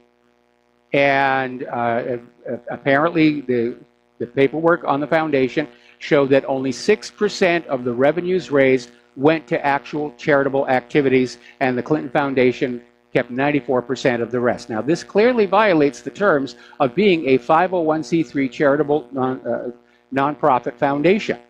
And the fact that the IRS still has not addressed that issue tells you just how terrified of the Clintons' corruption all of Washington, D.C. is. Because if that 501c3 was declared to be invalid because they weren't playing by the rules, then the Clintons would be personally liable for all the taxes on all of that cash. So there's a big, ugly secret in there everybody is trying to protect. And it includes the foundation, and it includes Hillary's email server.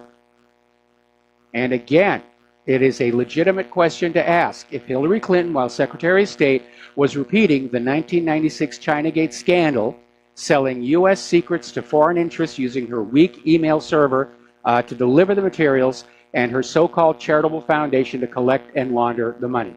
It is a question that needs to be asked and asked again and asked again, and it's a question that deserves an answer. Now, turning to the economy, the Dow had a really, really bad day. Apparently, poor earnings reports sparked a sell-off. At one point, it was 600 points down. It ended, pardon me, 424 down. So even the plunge protection team couldn't get it back up there. And getting on back to what I said about the debt. Interesting article over at Zero Hedge talking about how America is paralyzed by the mounting debt. And ever since the creation of the Federal Reserve, the government borrows money, and the Federal Reserve issues all the public currency as a loan at interest. This is completely opposite the system the United States was set up with. It is a replay of the very banking system we fought the American Revolution to break free of. And year after year, Congress has made no payments on the principal. They just make payments on the interest. And the interest payments alone are like going to hit $1 trillion during the next decade. That is more than the U.S. spends each year on Medicaid and the military. That's where most of your money is going, that private central bank. Over the next 10 years, every American household will be taxed $55,000 just to pay the interest on the national debt. This is clearly unsustainable. Another article, this is out of Lou Rockwell, saying we may be coming to the end of the debt as currency era because a lot of people have criticized the Federal Reserve System. Mark Twain criticized it, Charles Lindbergh criticized it, basically saying that if the government can print a treasury bond, they can print a dollar bill. But the dollar bill enriches and empowers the people, and the treasury bond benefits the bankers. And that's the way it was set up to be. And the defenders of the Federal Reserve are always saying, oh, the debt doesn't really matter. There's always been debt. It's not that big a deal. Well, before the creation of the Federal Reserve, yes, there was debt. There were mortgages, there were loans for factories and so forth. But debt wasn't the basis of the entire economic system. Value was. Debt played a much, much smaller role in the U.S. economy. And back during then, we had greater progress and productivity. Story out of Investment Watch blog.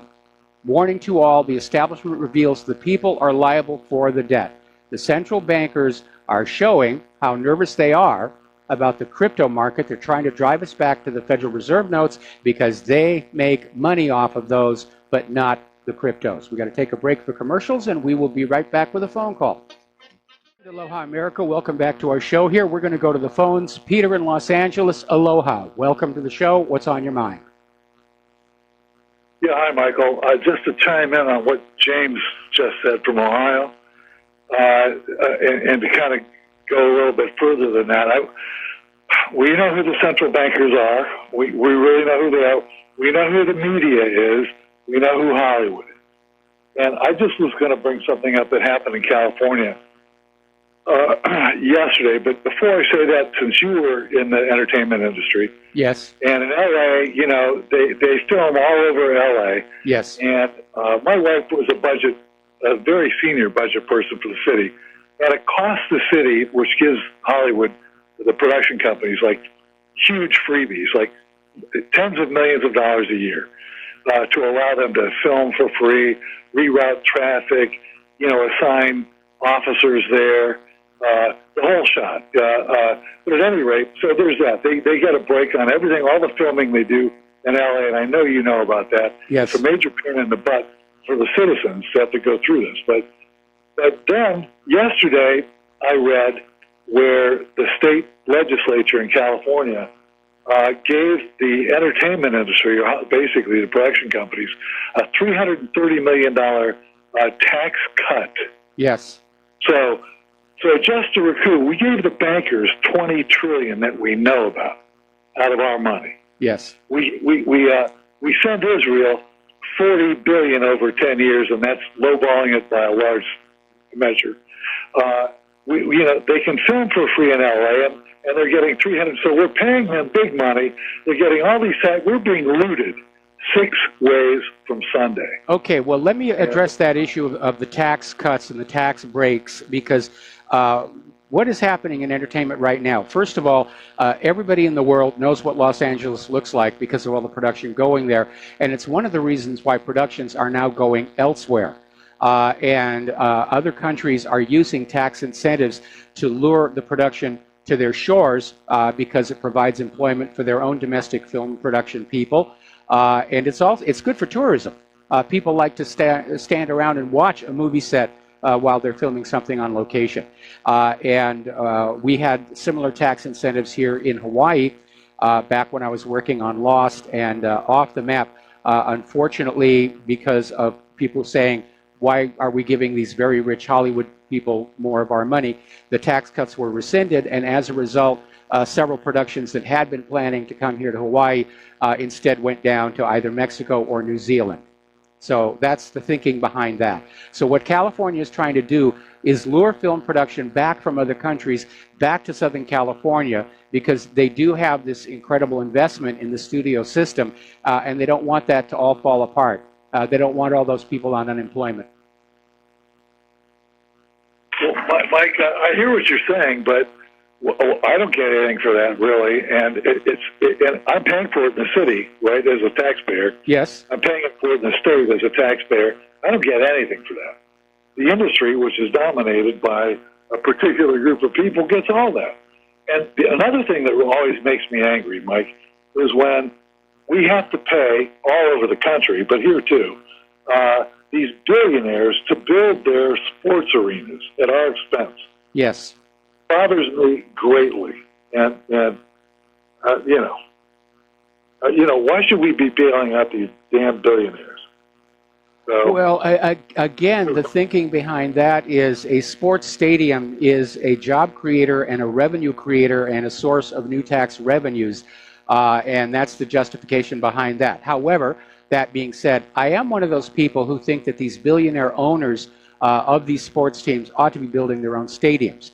But they could then turn around and say, well, we're not going to share, the revenue with the local government. So it's a little more complex than you might, on first view, think it is. Well, I know it is, and I know that there's a certain amount of ripple effect for having the industry here and all, but I also know that they're not paying any taxes, and I am. That bothers me. Well, they're still paying taxes. They're not paying as much. The tax incentives are not a complete write-off. It is a reduction to make it more attractive economically to continue filming in California. So the studios are still paying taxes. The movie theaters are still paying taxes. The distribution companies are still paying taxes. And again, it's an effort to keep filmmaking in California in light of so many movies that are now being made in other countries around the world. I got you, Mike. Don't like it, but I understand it. Well, it's a complex business, but you always remember that show business is first and foremost a business. Even setting aside all this stuff about Harvey Weinstein and his extracurricular activities.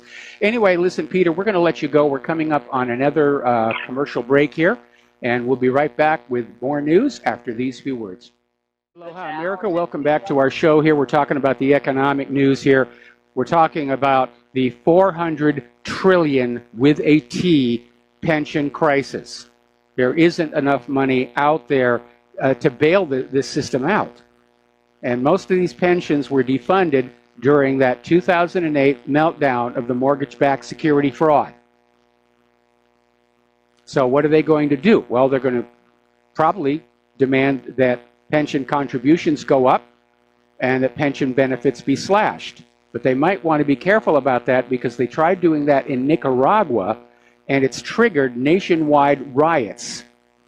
And it's gotten so violent and deadly, the State Department is pulling their embassy staff out of the country. So you never know what's going to tip the people over the edge. It's like when you look at the Romanian Revolution. 2 weeks before it all happened, you were just walking around Romania, you would have thought everything's fine. A lot of TV cameras on the street lights and everything. And then all of a sudden there was this sporting event. And it just all of a sudden turned into a political rally. 2 weeks later, Ceausescu was machine gunned to death on Romanian national TV. So you don't know what could set it off. Russia bought 300,000 ounces of gold in March. They are coming up on 2,000 tons in gold reserves. That's a lot of gold. Now, Turkey has brought their gold home as well. Everybody's grabbing the gold because they know the dollar is doomed, and they want to have something on which to base a new value-based currency. Sudan has now invited Russia to take part in that country's oil and gas projects. And it's another example of how, as the U.S. gets more and more militaristic and less economical, countries are pivoting away. They're pivoting to Russia. They don't want war. They want to do business. BRICS is talking about creating a new international trade currency of their own, which, if adopted by the BRICS nations and others, would be another sledgehammer blow to the dollar. Now, the only thing propping up our economy right now is the foreign demand for petrodollars. And if that goes away, the domestic economy is going to collapse. There's nothing else left to hold it up. We don't have enough manufacturing. Nobody wants our GMO agriculture. It is all going to come apart. We don't know when, but the time to start preparing for it is right the heck now. Now, the U.S. is wringing its hands over China's latest technological accomplishment, or plan rather. China is planning to build a high-speed rail connecting Kunming in its Yunnan province with the rest of Southeast Asia.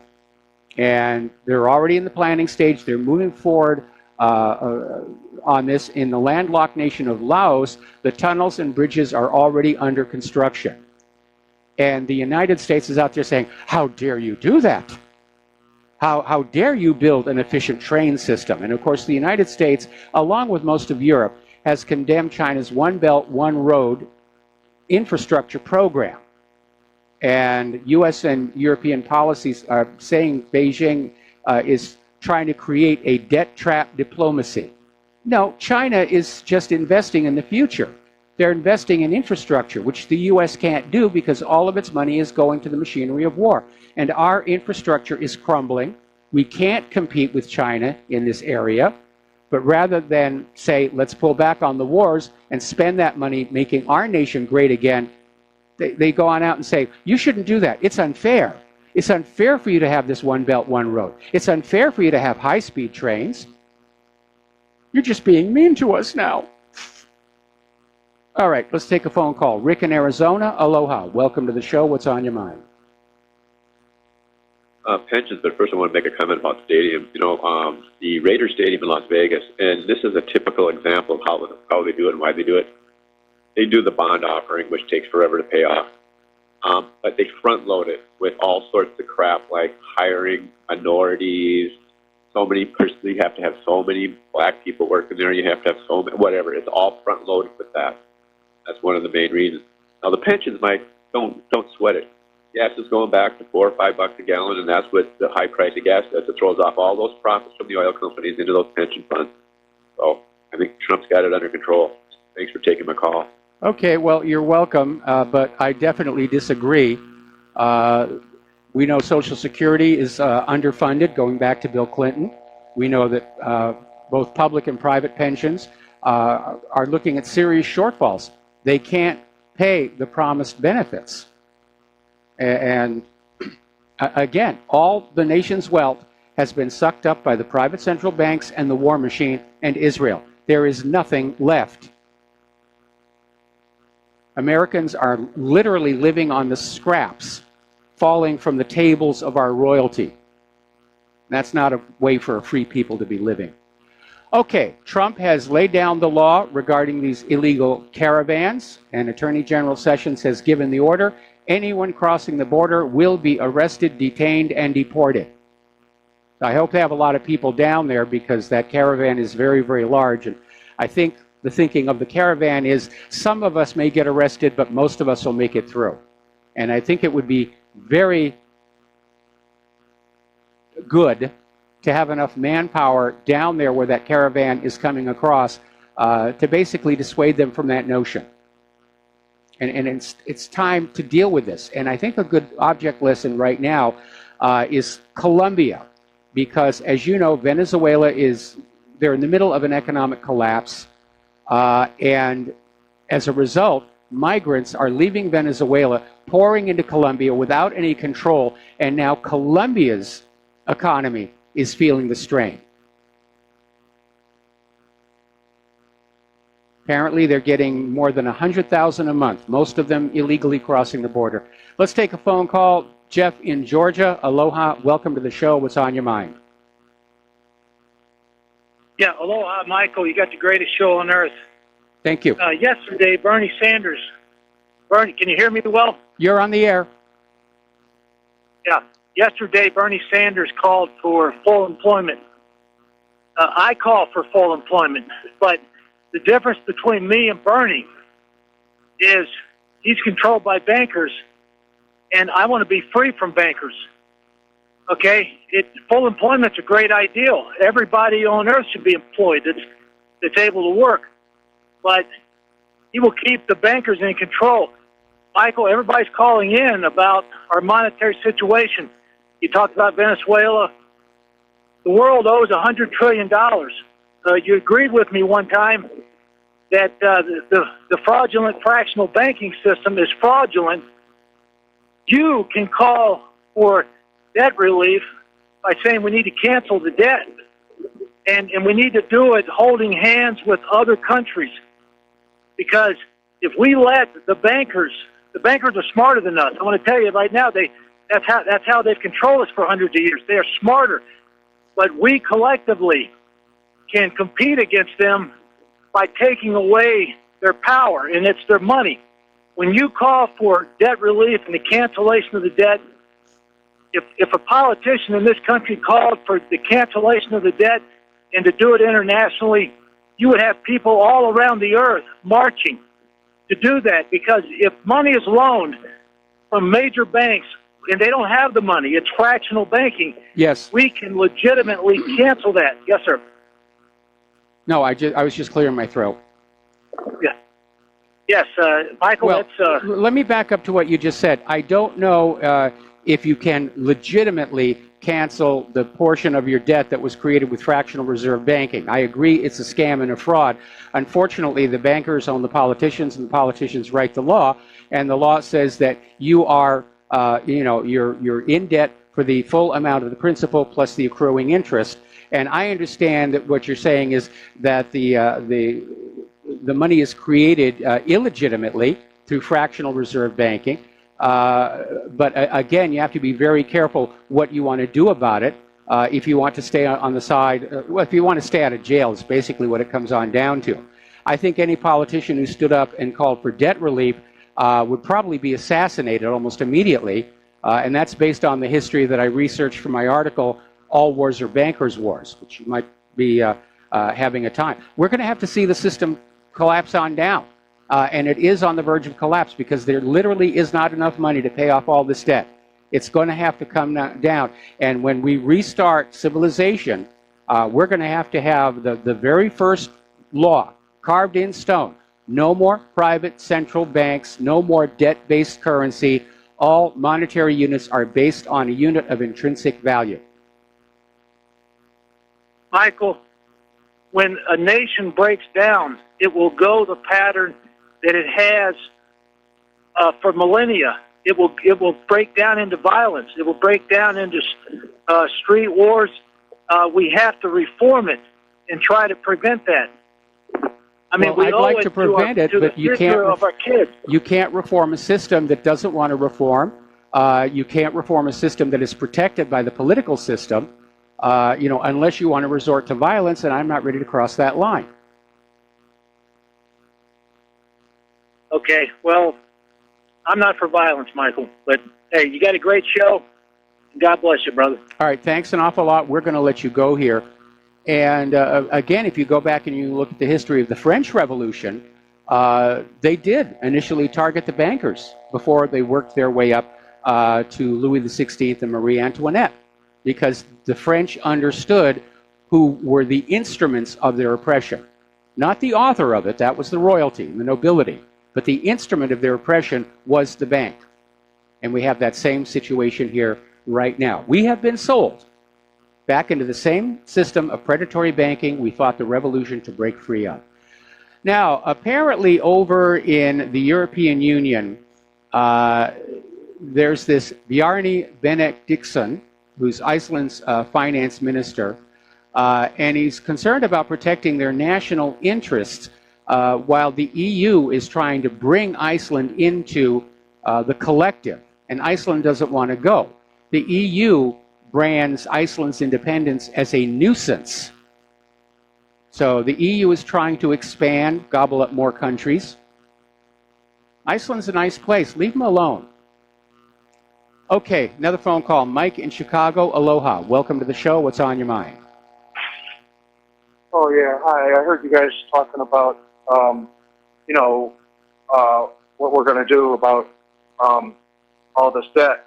And, well, instead of, if people just wouldn't participate, I think that's the first thing, meaning, we have cryptocurrencies, and they're here to stay, all right? But, you have two sides to the story saying, it's a fraud, and it could be hacked into, and, there's nothing backing it up. But you know what? All of those excuses pertain to the situation we're in with central banking, the fractional reserve, creation of debt. Yes.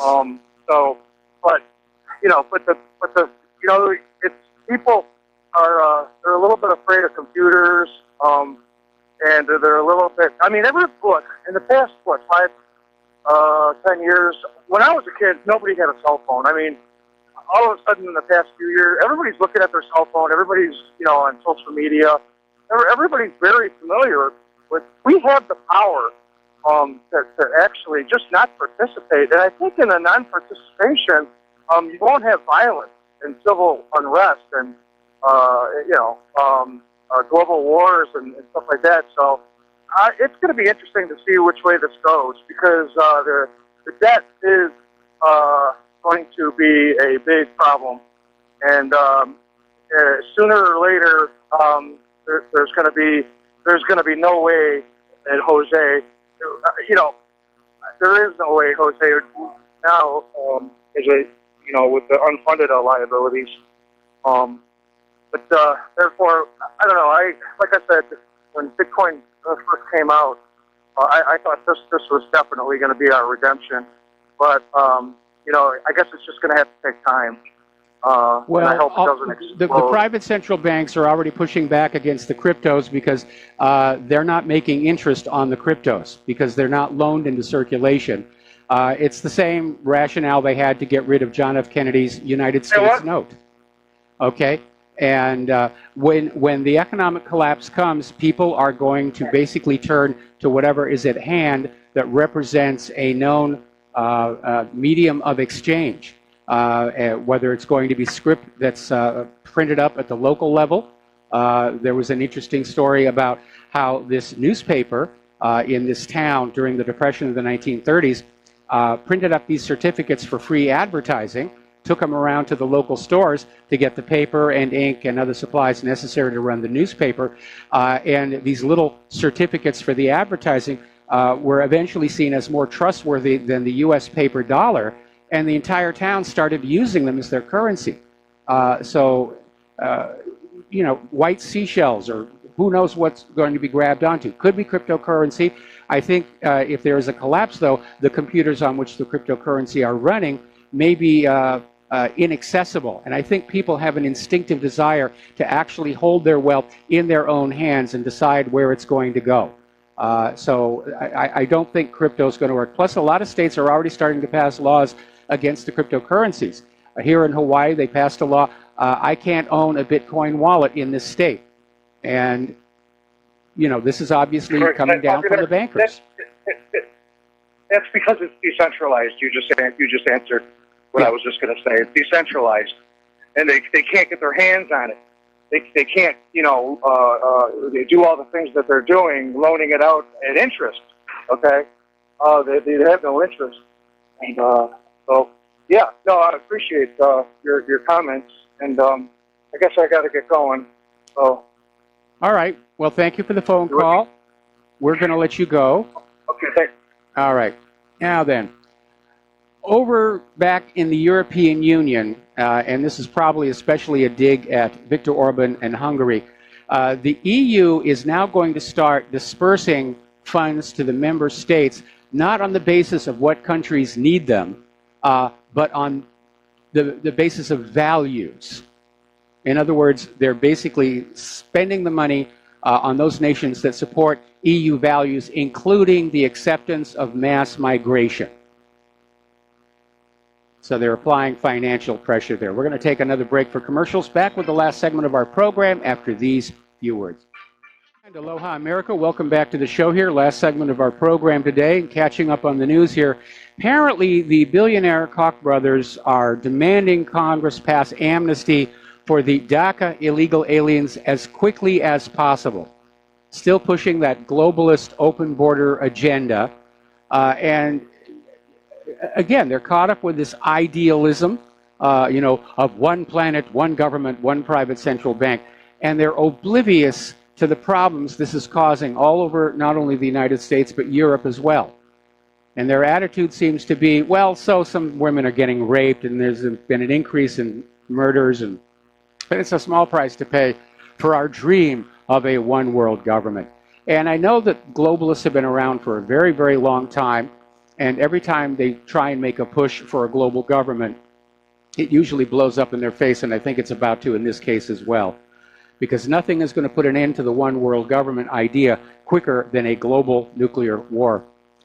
Over in Great Britain, and this is one of those where you scratch your heads and say, how do people like this get into positions of power and authority? 3 former Telford lawmakers, including one who oversaw the social services department during the town's Muslim rape gang epidemic, have now been exposed as pedophiles. Apparently, Graham Bould, 60 years old, was convicted in 2001 for sexually assaulting a 15-year-old boy in Telford. He served as chairman of the Shropshire County Council's Social Services Department from 1993 to 1998. The same victim was also sexually assaulted by an Anglican vicar and county councillor, Michael Keane, who's 78 years old. Keane was in prison for 15 months, but Bould avoided a prison term because he admitted to sexually assaulting the child. I don't get it. I just don't get it. And I'm not even all that curious for any kind of an explanation. It's wrong. Absolute wrong. Anyway, apparently, over in Massachusetts, there's been a bit of a dust-up. This is a flashback story, but it's got a postscript to it. There was this Massachusetts lab technician, Sonia Farak, who was in charge of the lab that tested drugs confiscated by the police from accused drug criminals. Only her idea of testing them was to take some of them herself. And in 2014, Farak was sentenced to 18 months in prison, was released in 2015. It took another 3 years for the courts to toss 11,000 convictions tainted by this worker. So this lab technician was out of prison before the people she had helped wrongfully convict. Now, there's a $5.7 million civil case against Farak brought by Ronaldo Canati, who was convicted using her testimony. On the day Sonia tested the drugs involved in his case, she had smoked crack in the bathroom, in addition to taking acid or LSD. And the man served over 5 years in prison based on her tripped-out testimony before his conviction was vacated. Now, where was management and supervision? That's what I want to know. So, Farak is apparently arguing that even if the jury had known she was high, they still would have convicted him. All right, there's the music. Time for me to get on out of here. Stay tuned for the John Stadmiller program. I'm sure he's got lots and lots of interesting things to share with you. Please take what you learn here and on the whatreallyhappened.com website. Share them with everybody that you know. Forget about social media. It's being heavily filtered. Just talk to people.